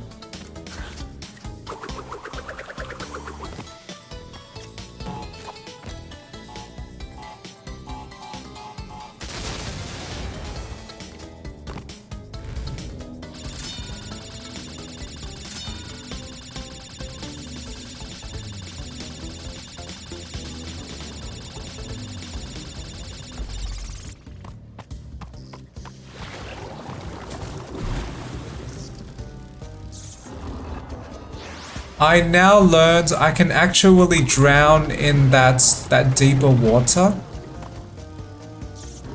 Okay, now I understand.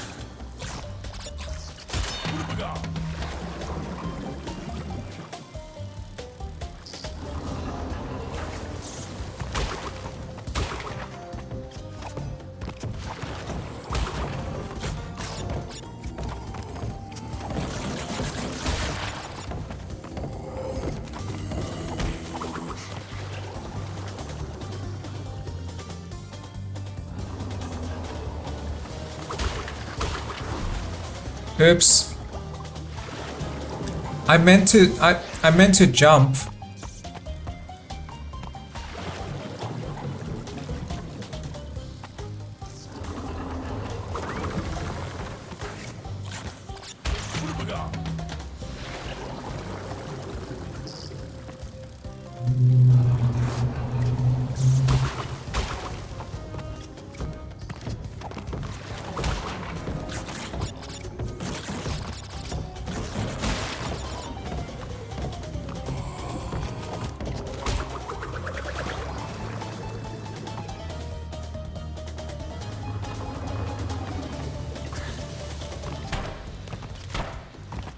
No, let me through.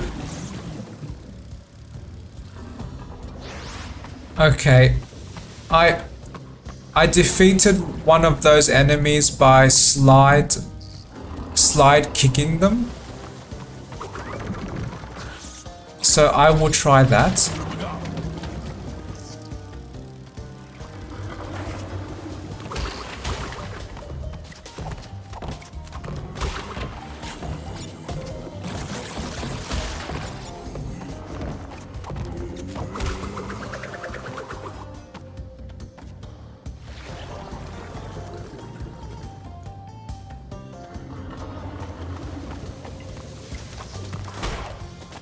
Okay, much better.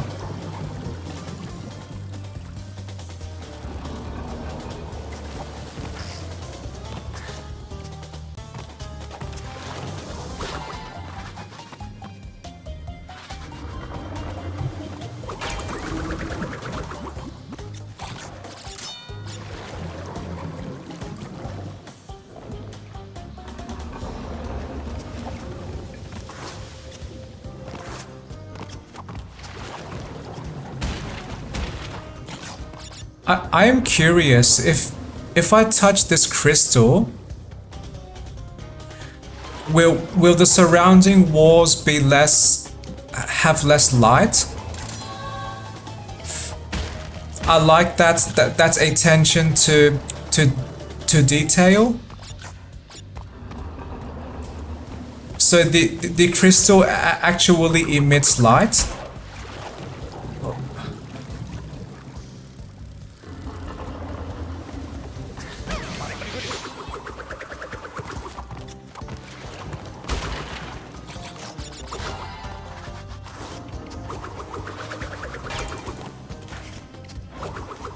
Oh, I can jump over those shielded enemies, or those giant shields.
Doctor Engine.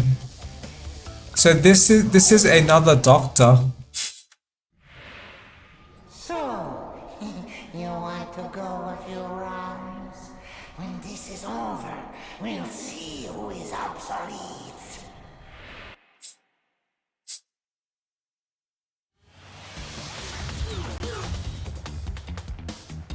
That is an awesome looking machine.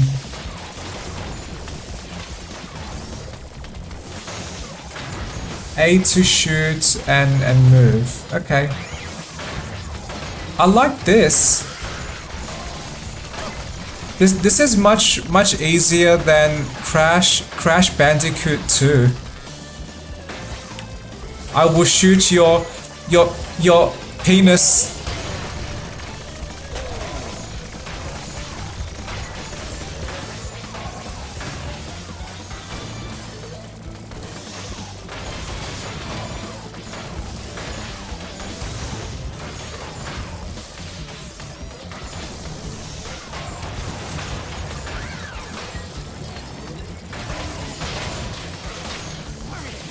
I broke one arm. I broke one shoulder. Oh, I broke the robot. Transformers, robots in disguise. Oh, that is a large cannon. That makes me think of a penis. Whoa, that is awesome. That shoots much faster, and that looks really strong. Energy beams, science fiction, excitement.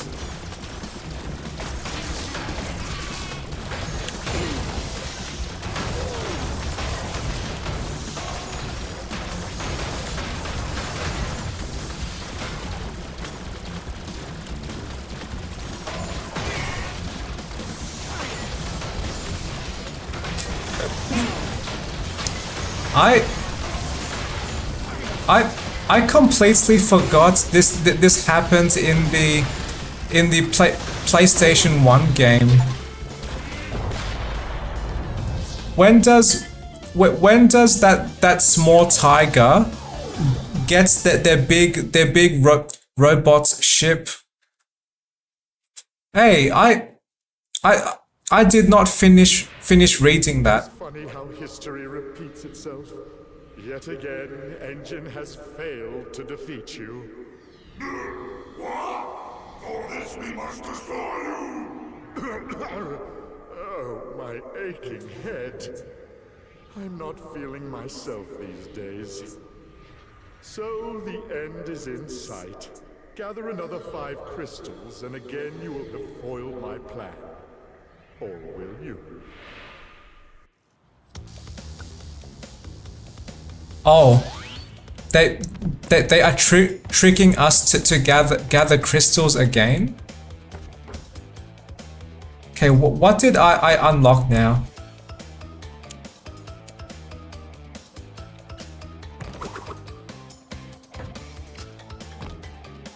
I might know what that is, but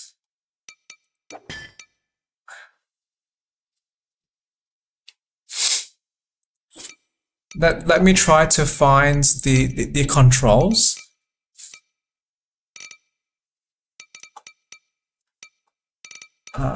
Equip bazooka. This is starting to become too many buttons. Bazooka. That is also in my keyboard number pad.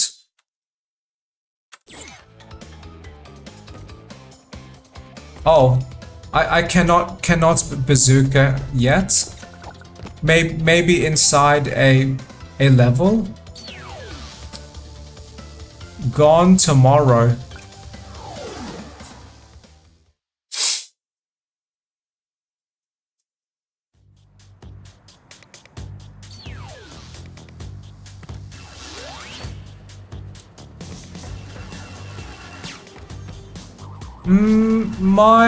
My bazooka. Oh, there we go. Whoa, yes. I like this.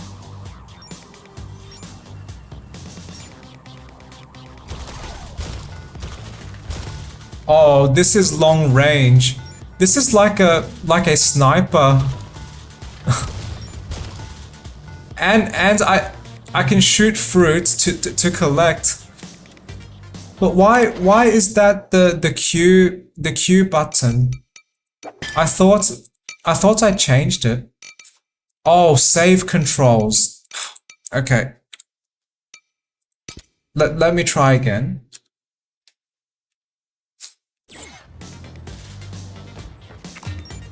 Okay. Oh, I like this. This completely changes how I can engage with this game. Oh, this is so much easier. I like this. I like this game. This game helps me to unlock options that reduce game difficulty. Can I shoot this enemy?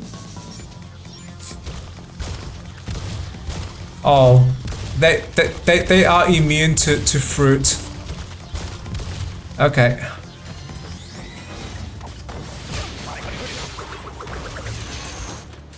Oh, I was stuck there. I tried to slide under. Well, I was thinking of sliding under, but I was vaguely stuck.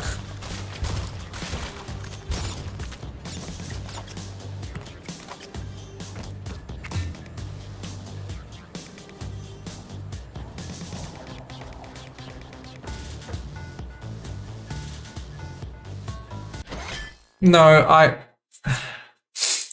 want to change that button because that is slightly difficult for me to press. Yes, I want O. Let me practice.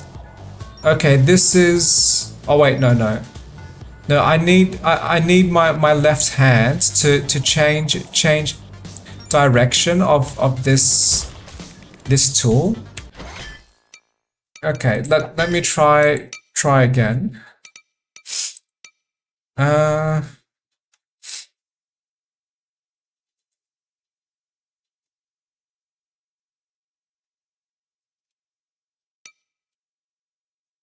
Oh, no. I am using that other button.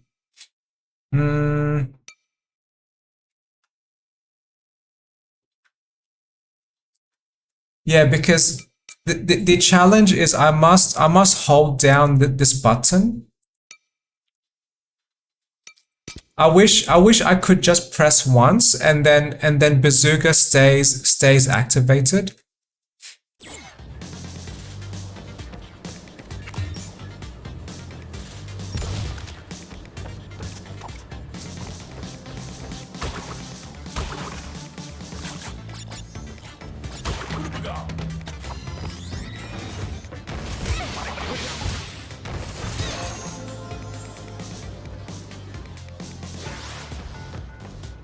That seems like I cannot slide underneath.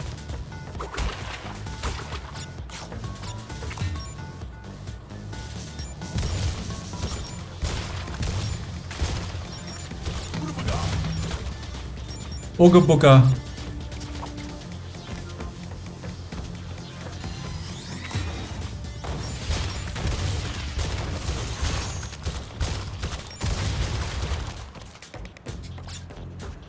I was trying to shoot those missiles, but I guess I cannot.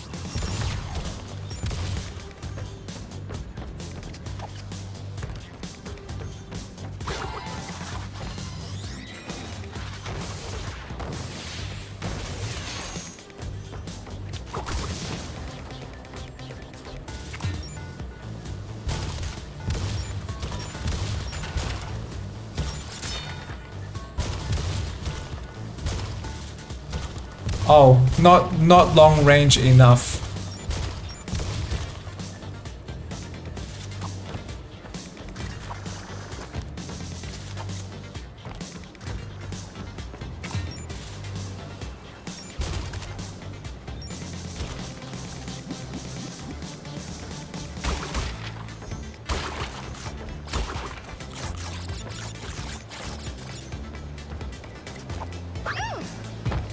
Oops.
Oh, there is one more box.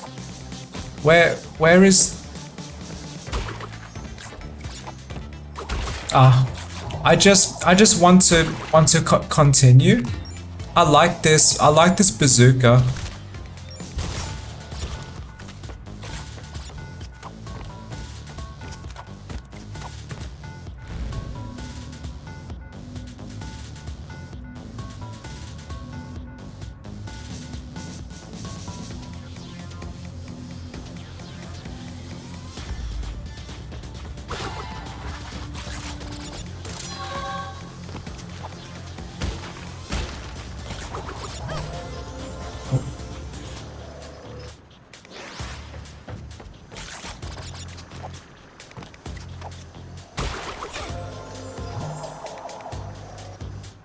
Okay, that is not how to survive.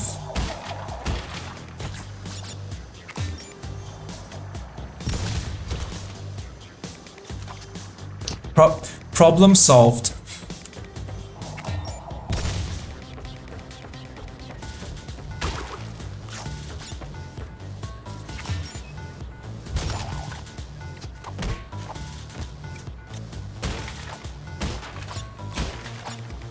Oh, can I also aim at specific boxes?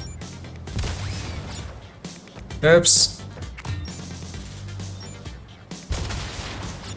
Okay, no is the brief answer.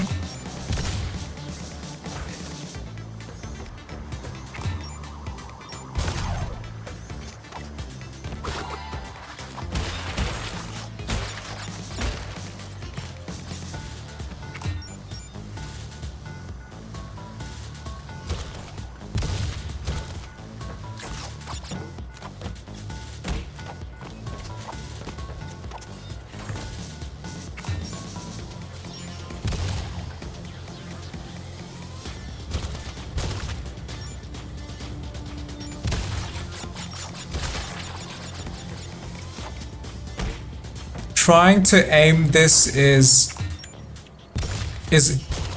consuming so much of my concentration.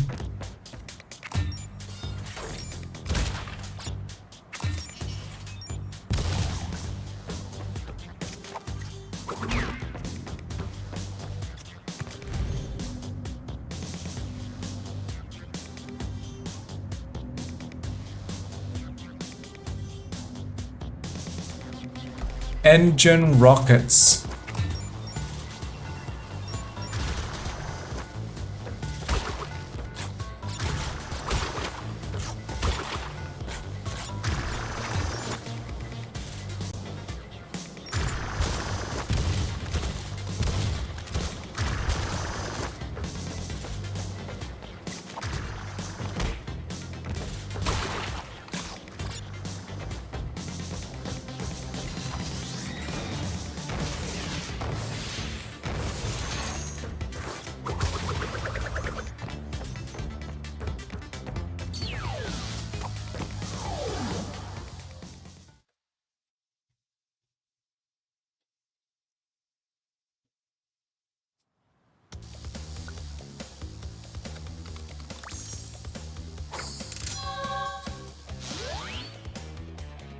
That is interesting.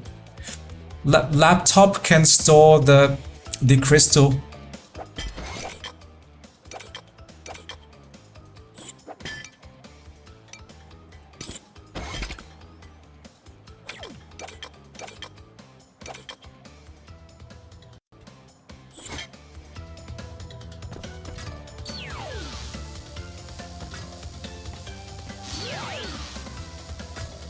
Did I just see that correctly?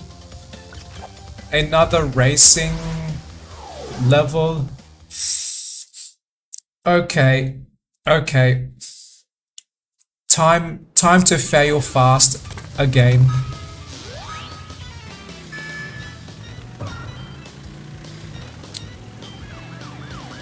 Whoa, whoa.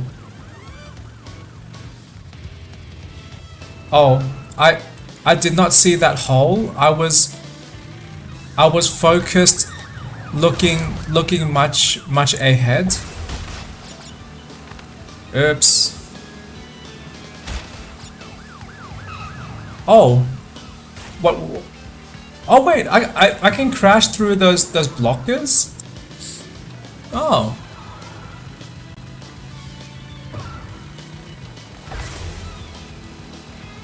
And I noticed one of these drivers, they were driving on the dirt slightly, so they can make mistakes too.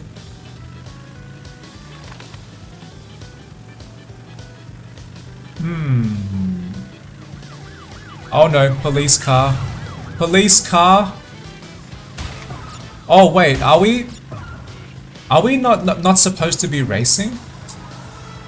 Is that why police are here? So both Crash and these villains are breaking some law. So all of us might be villains.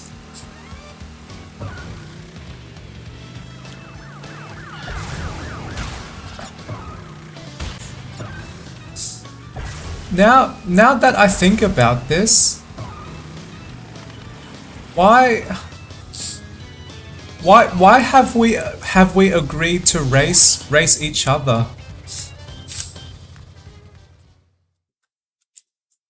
Is this Crash and the villains just choosing to have a break? This is a fairly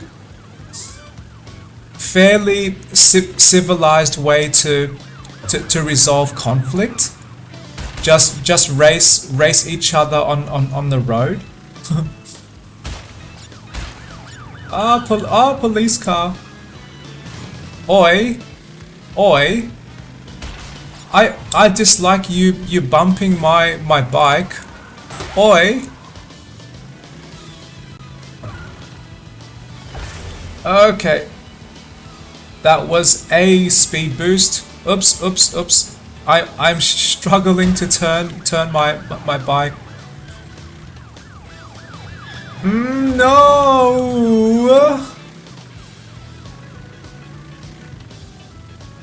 Well, that was one fail.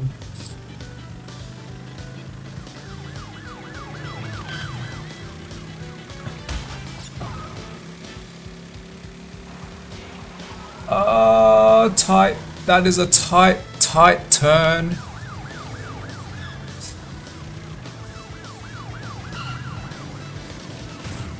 Hey, oh, actually, thank you for bumping me into that boost.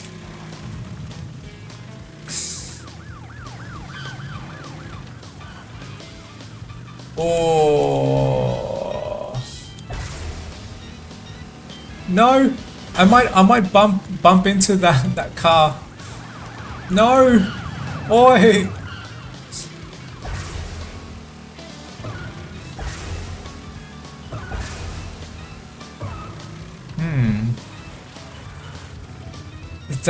that was slightly better than before.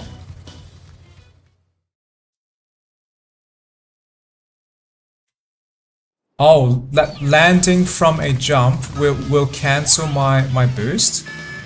Oh. So should I not jump? Oh, okay. Oh, maybe that is why these races do not jump. Okay. I will try to apply that understanding. Oi! Extra oi!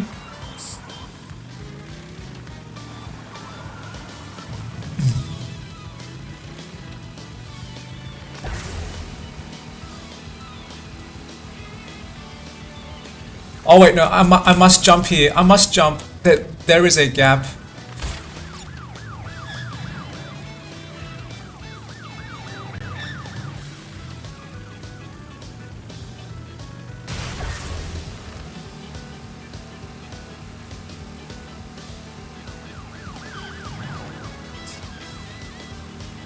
Ah, yes. Not jumping seems much faster. Whoops. Oh, there's a hole. There's a hole. My mistake.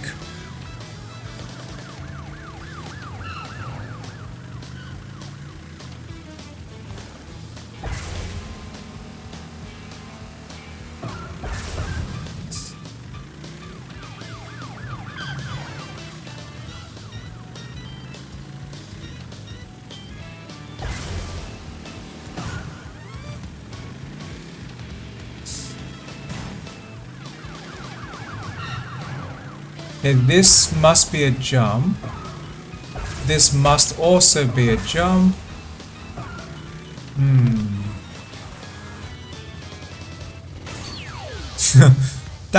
That was rude.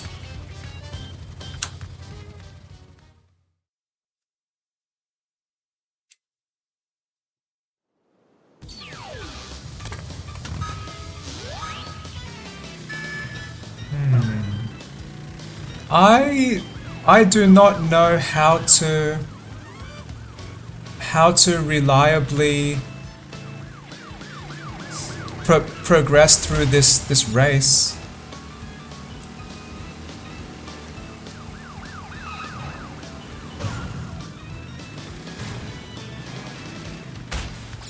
Ooh,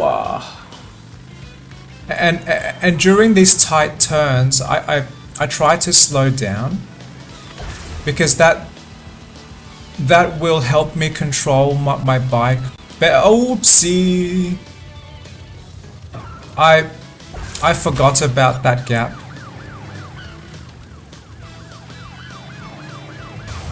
Oh no. Okay, I want to restart.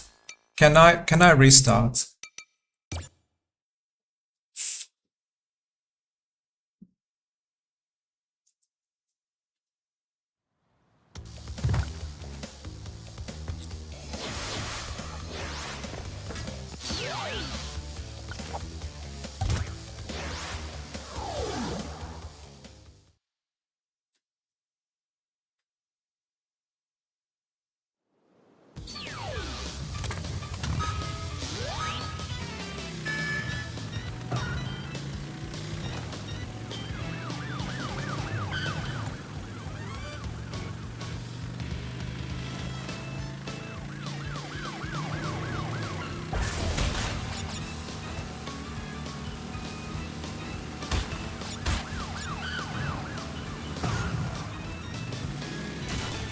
Okay, is there some upcoming hole I must avoid now? I see one boost. I see a ramp. Yes, this I must. Oopsie. I will try again.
Okay, this jump I need to go, I believe.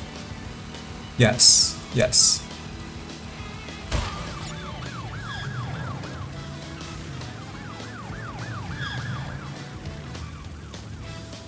There's a boost.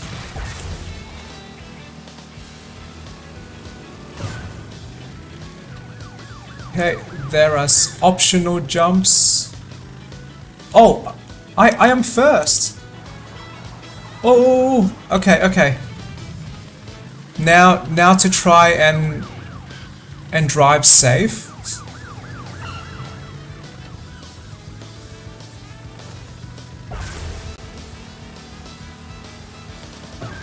Okay.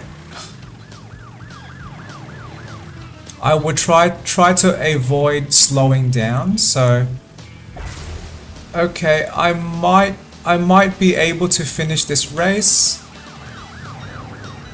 Whoops. Oops, oops, oops. I only bumped the sides of that previous ramp. Yay! I feel relieved. I failed fast enough until success.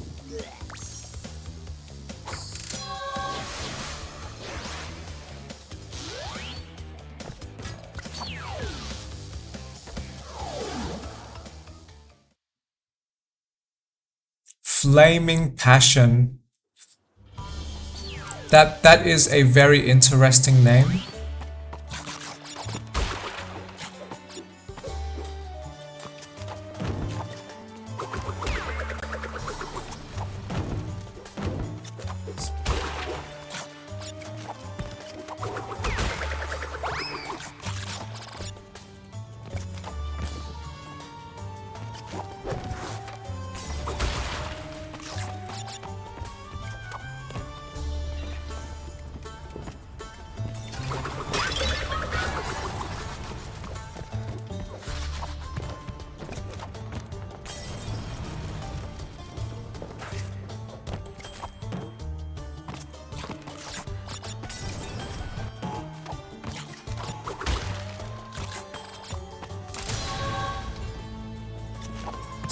I am very focused. I feel very motivated to progress.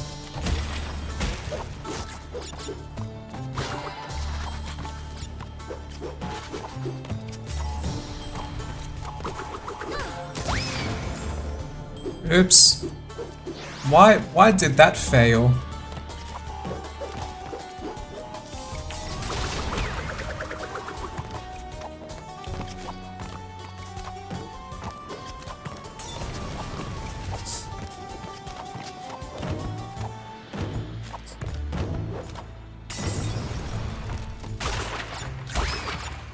Whoops.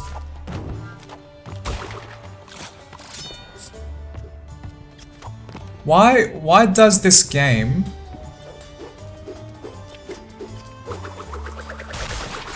give us the option to destroy our fruit? Are there any people playing that actually want to destroy their own fruit?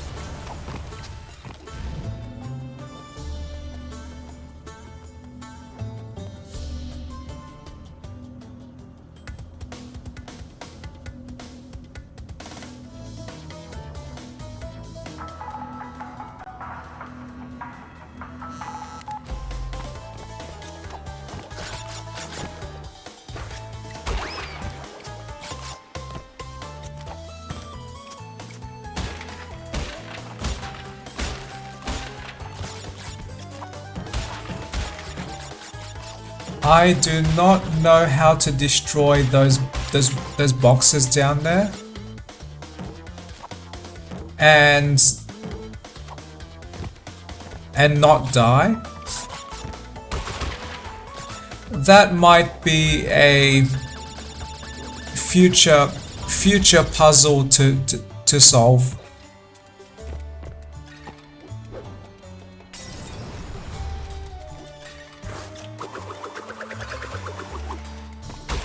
I spun through that enemy. Oh, not expected. I bumped a box, which pushed Coco down very fast.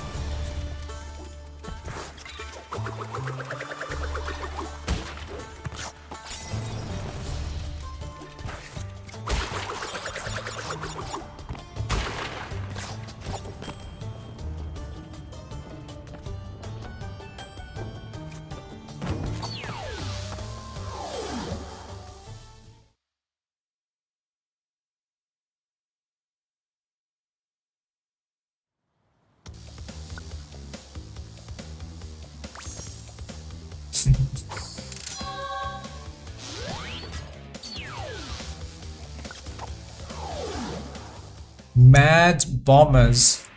Crash, Coco, remember, it is not only Dr. Cortex that we battle. Beware of Uka Uka, my children. He is a far more dangerous enemy than anyone can imagine.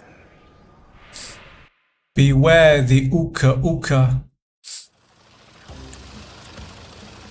But this name though, why must bombers be mad?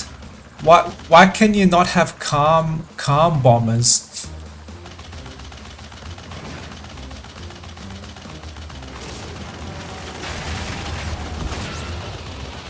Or maybe struggling bombers, or paid bombers.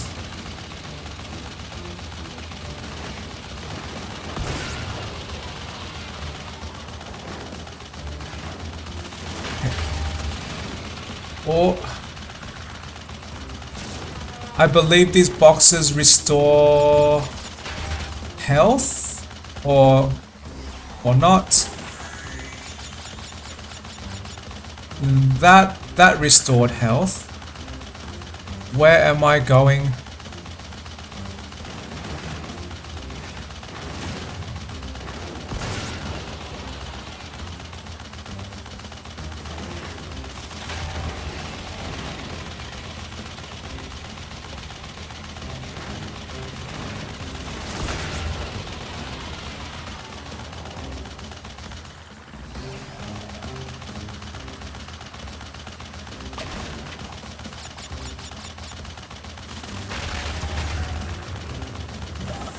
I need the health. Okay.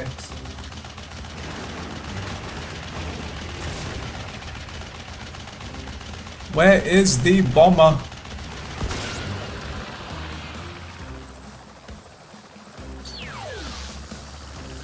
Oh, that reminds me. At one of my cousin's homes, there was this very old Super Nintendo game, or the SNES, which was multiplayer, and we can play as bombers,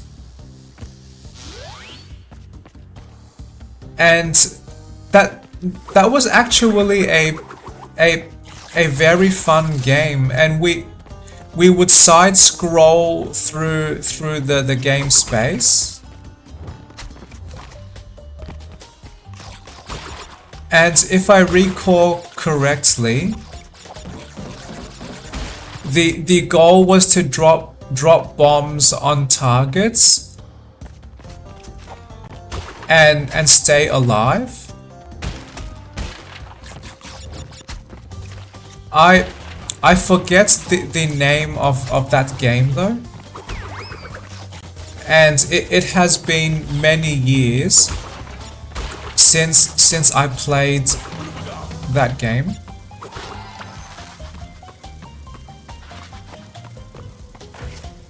But sometimes sometimes very simple games can be joyful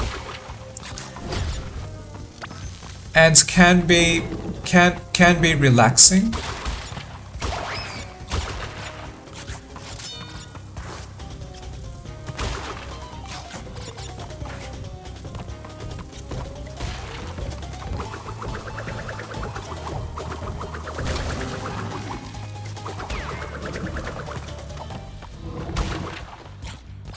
My light.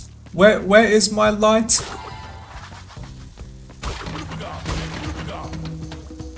Super Booger. Yes. Now I can run with no risk. I like this. I can just run forward. Oh, this is very satisfying.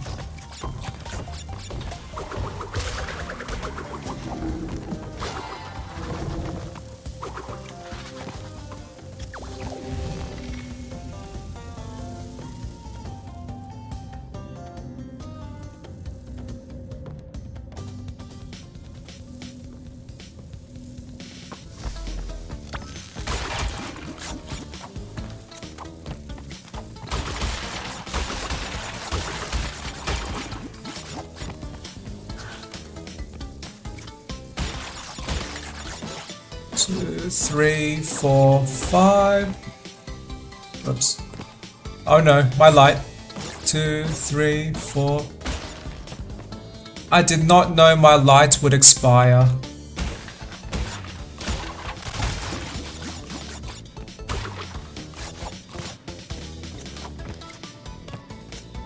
I cannot see. I can only see my Ooga Booga.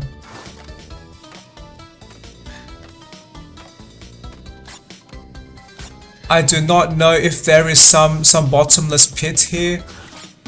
I would jump. I see fruit. I fell.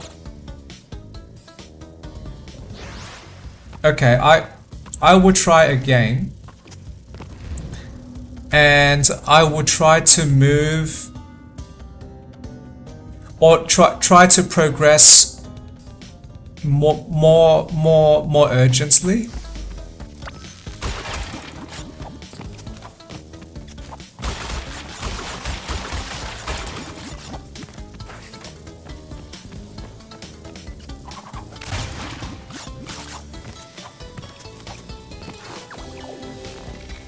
Okay, that was the pit that I struggled at before. Okay.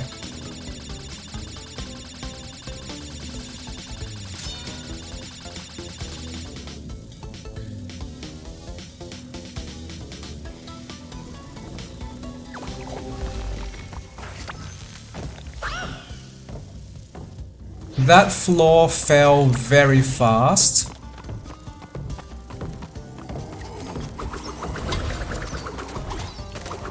Oh, I dodged danger accidentally.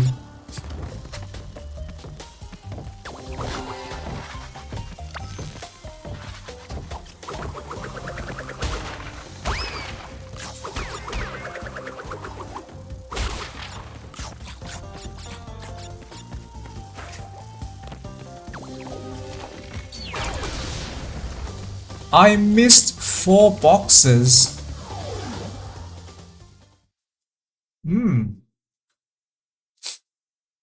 Oh, those might be the 4 boxes from the bonus level. Dr. Neo Cortex, we meet again.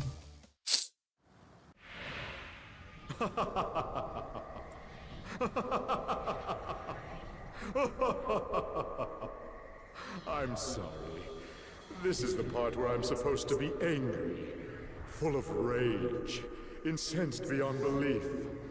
Once again, you have outsmarted and outspun my best henchman. I should be rather upset, shouldn't I? And in fact, we're furious. It seems you have overlooked one small detail, you little orange delivery boy. Now that you have gathered all the crystals, all we have to do is take them from you. What? Are they angry or are they not angry? Last Bandicoot, for the last time, give the crystals to me.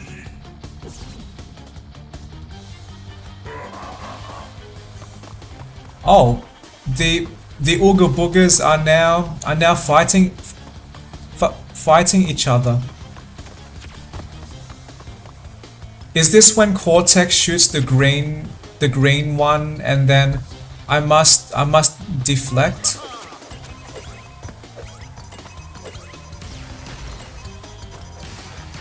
Oops.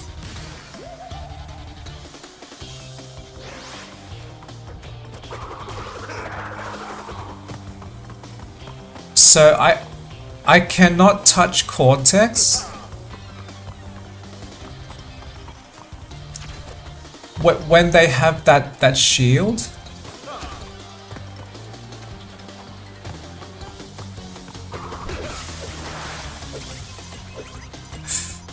I thought I might be able to distract evil Ooga Booga.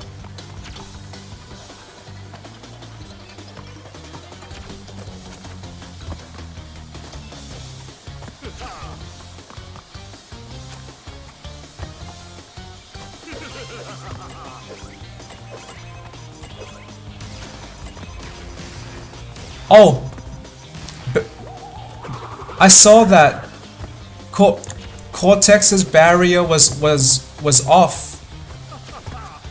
Okay. I just need to wait for them to exhaust themselves. Whoops. Okay, so even my blue Ooga Booga beam hurts me. I thought that might heal me or might boost me. Now I learned. I failed. I learned. I progressed. Whoa. Yes. Oh wait, do I need to attack more? Almost. Okay, now I understand.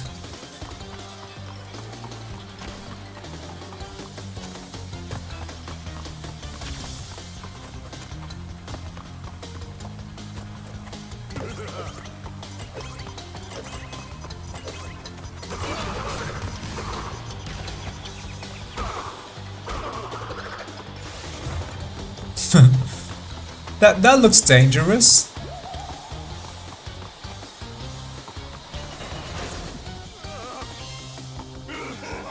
Why did my Ooga Booga jump down?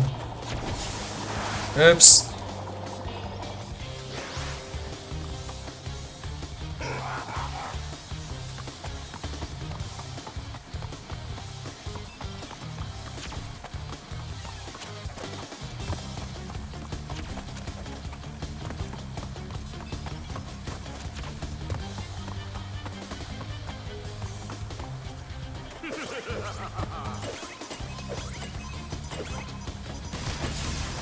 Oops. I tried to jump over.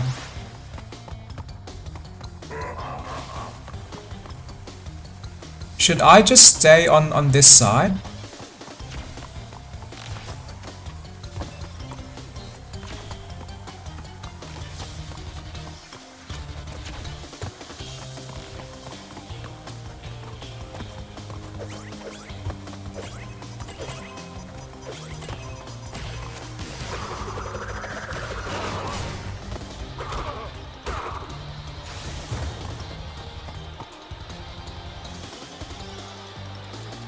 Oh, that was not Ooga Booga. That was the skateboards that jumped down.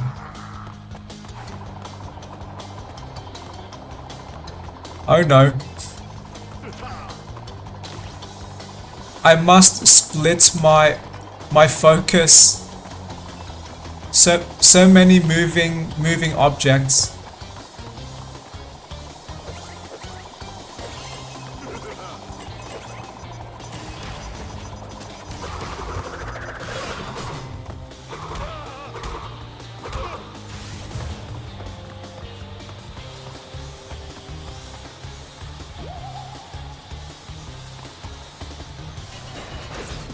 Okay, one more. What is going to happen? Uh-oh. more tornado?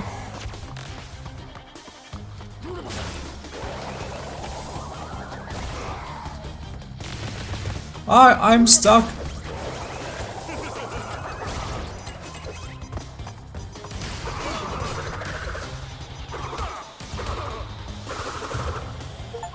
Yay! Did I finish this game now? Run faster, hold A.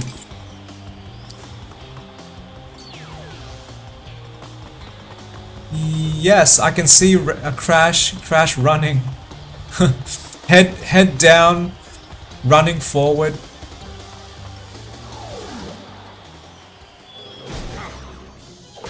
Defeated again. This is not fair. Maybe I should retire to a nice big beach with a nice big drink and a woman with nice big bags of ice for my head. It's not over, Bandicoot. There are still the gems. We still have a chance to triumph.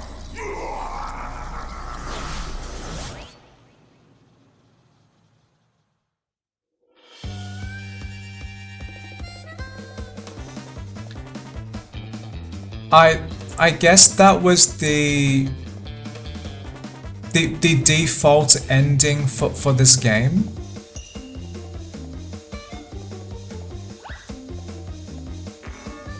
So if I wanted to unlock more story,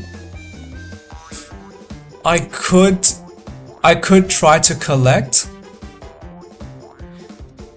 all of the gems.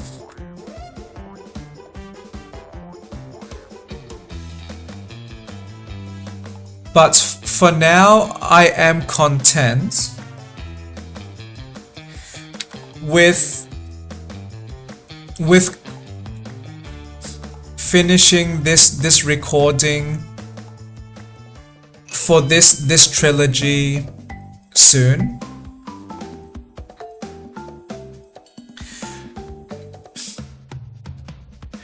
From a game experience perspective, I deeply enjoyed this style of game. I am less interested in the platforming genre. I am more interested in the way this game space has been organized.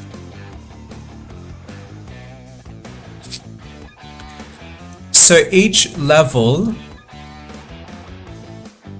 is like long corridors, and I like that progression is as simple as navigating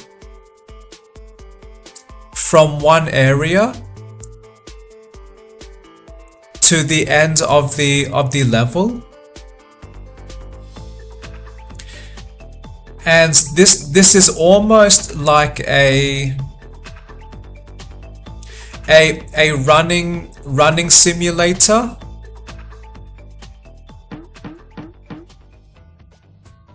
Or maybe obstacle course simulator.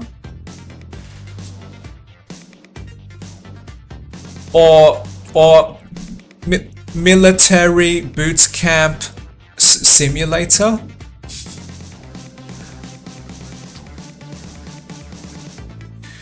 And this game space does not try to be complex.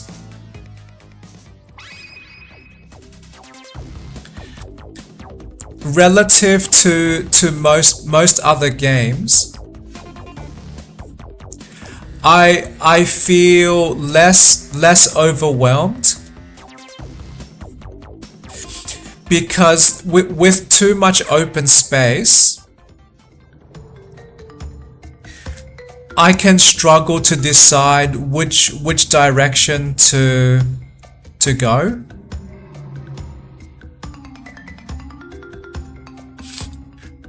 And one other reason I like this game experience is that this game is great at reinforcing that failure is okay.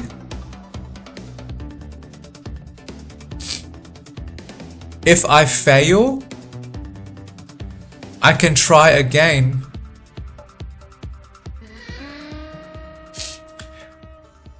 And I can try again as many times as I want to.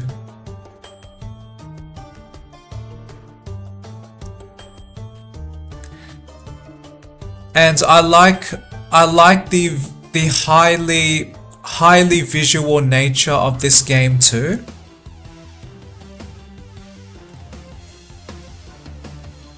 And I like this game.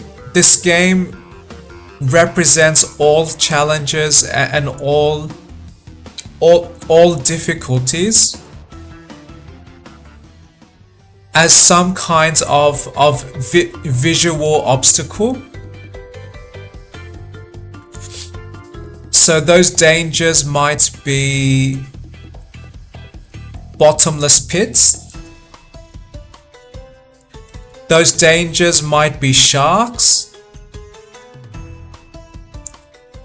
Those dangers might be rising walls of flame.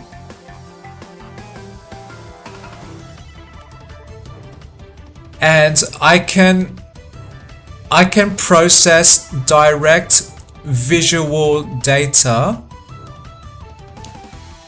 much easier than abstract numbers that might be used in some mathematical formula that I cannot see.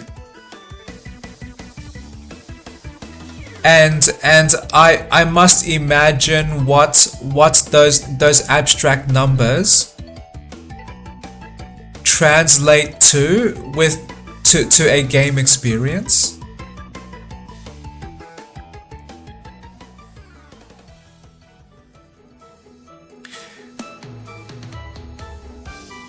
And this might be one reason why that very old Super Mario game that people talked about saving the game industry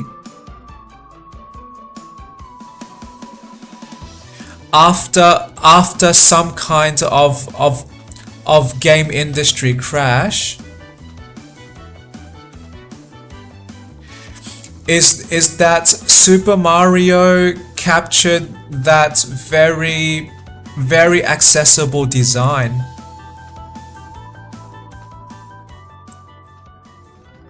And that is a great example of minimalistic game design.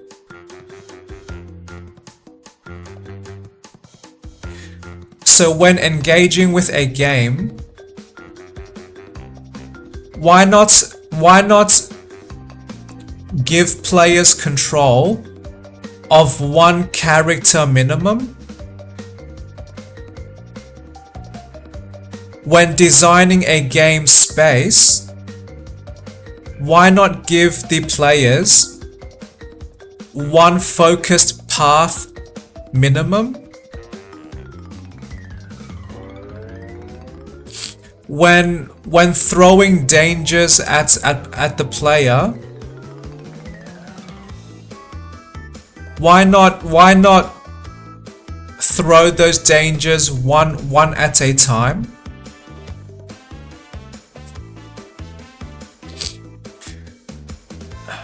So I greatly enjoyed playing through this remake or this remaster or this graphics uplift of the original Crash Bandicoot games.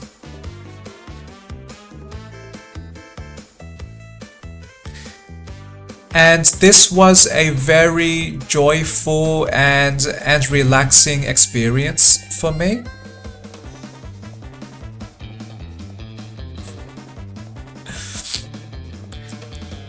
Sometimes my mind just wants to run through some simple enough path. And that gives me a sense of progression.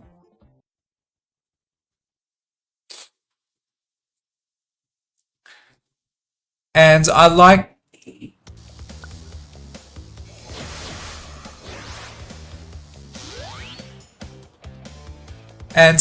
the other small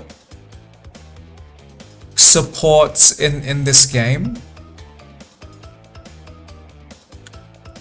So Ooga Booga helps protect me from a maximum of one danger.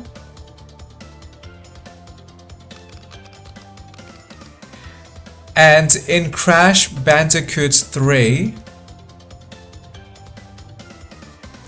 I unlock abilities that mostly simplify my experience. So when I jump, dancing time. So when I jump, I can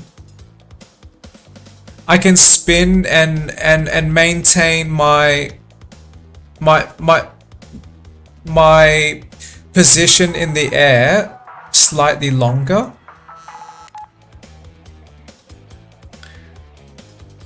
And later I can double jump.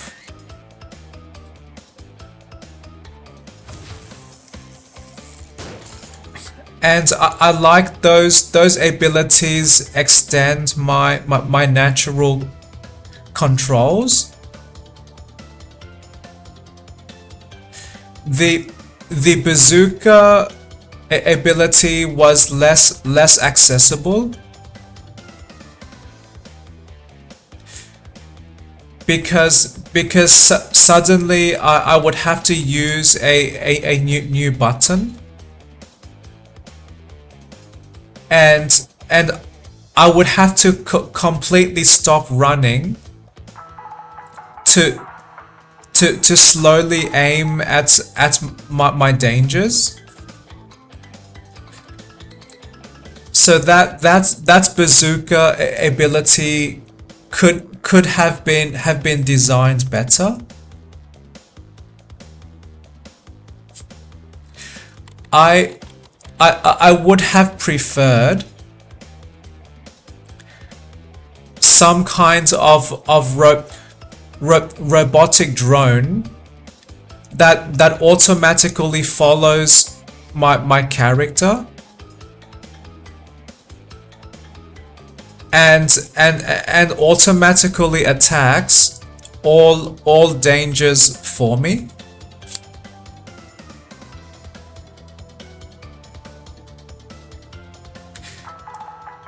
And one reason I like this Crash Bandicoot trilogy is that the amount of content is relatively low. So each game seemed to have 25 levels. And this and successfully starting and finishing tasks is one way to satisfy my mind as well.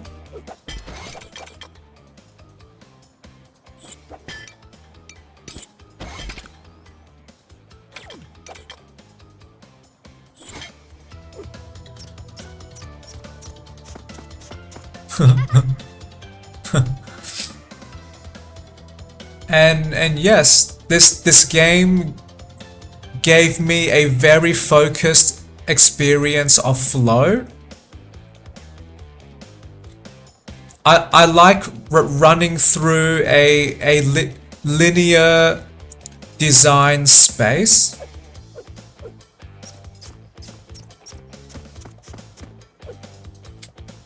And this game was mostly accessible. And I like this game has consistent rules, which helps me learn faster. And I like that all of the boss battles, they have clearly observable behavior patterns that I can learn and that I can work with.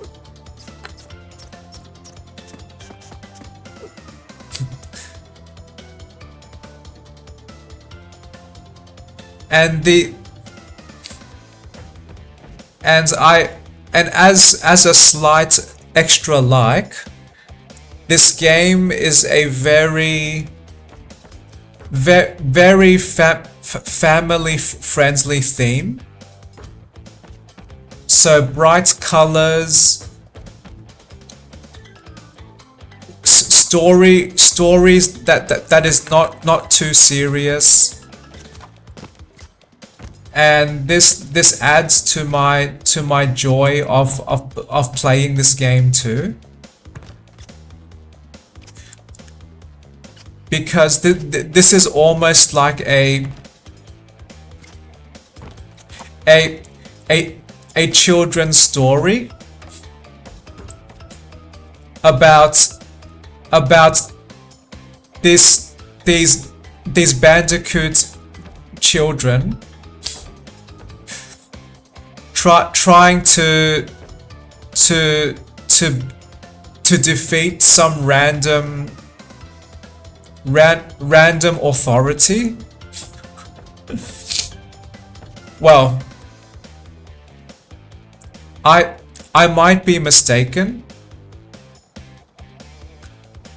That might not be the intent of this story. But I like progressing through levels and breaking boxes.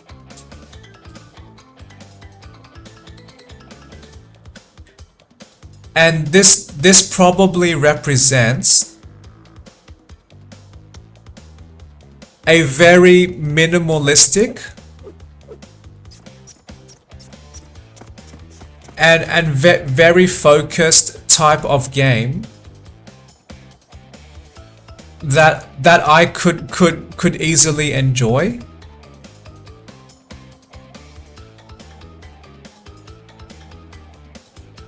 So thank you all the game designers and game developers involved. This is one of the very few games I am aware of that is highly accessible to me. gives me a very, very engaging core experience. And I love this reinforcement that failure is okay. And I am often encouraged to try again.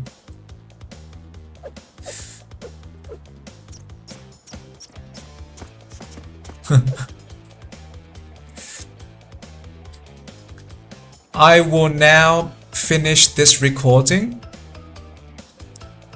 and thank you for listening.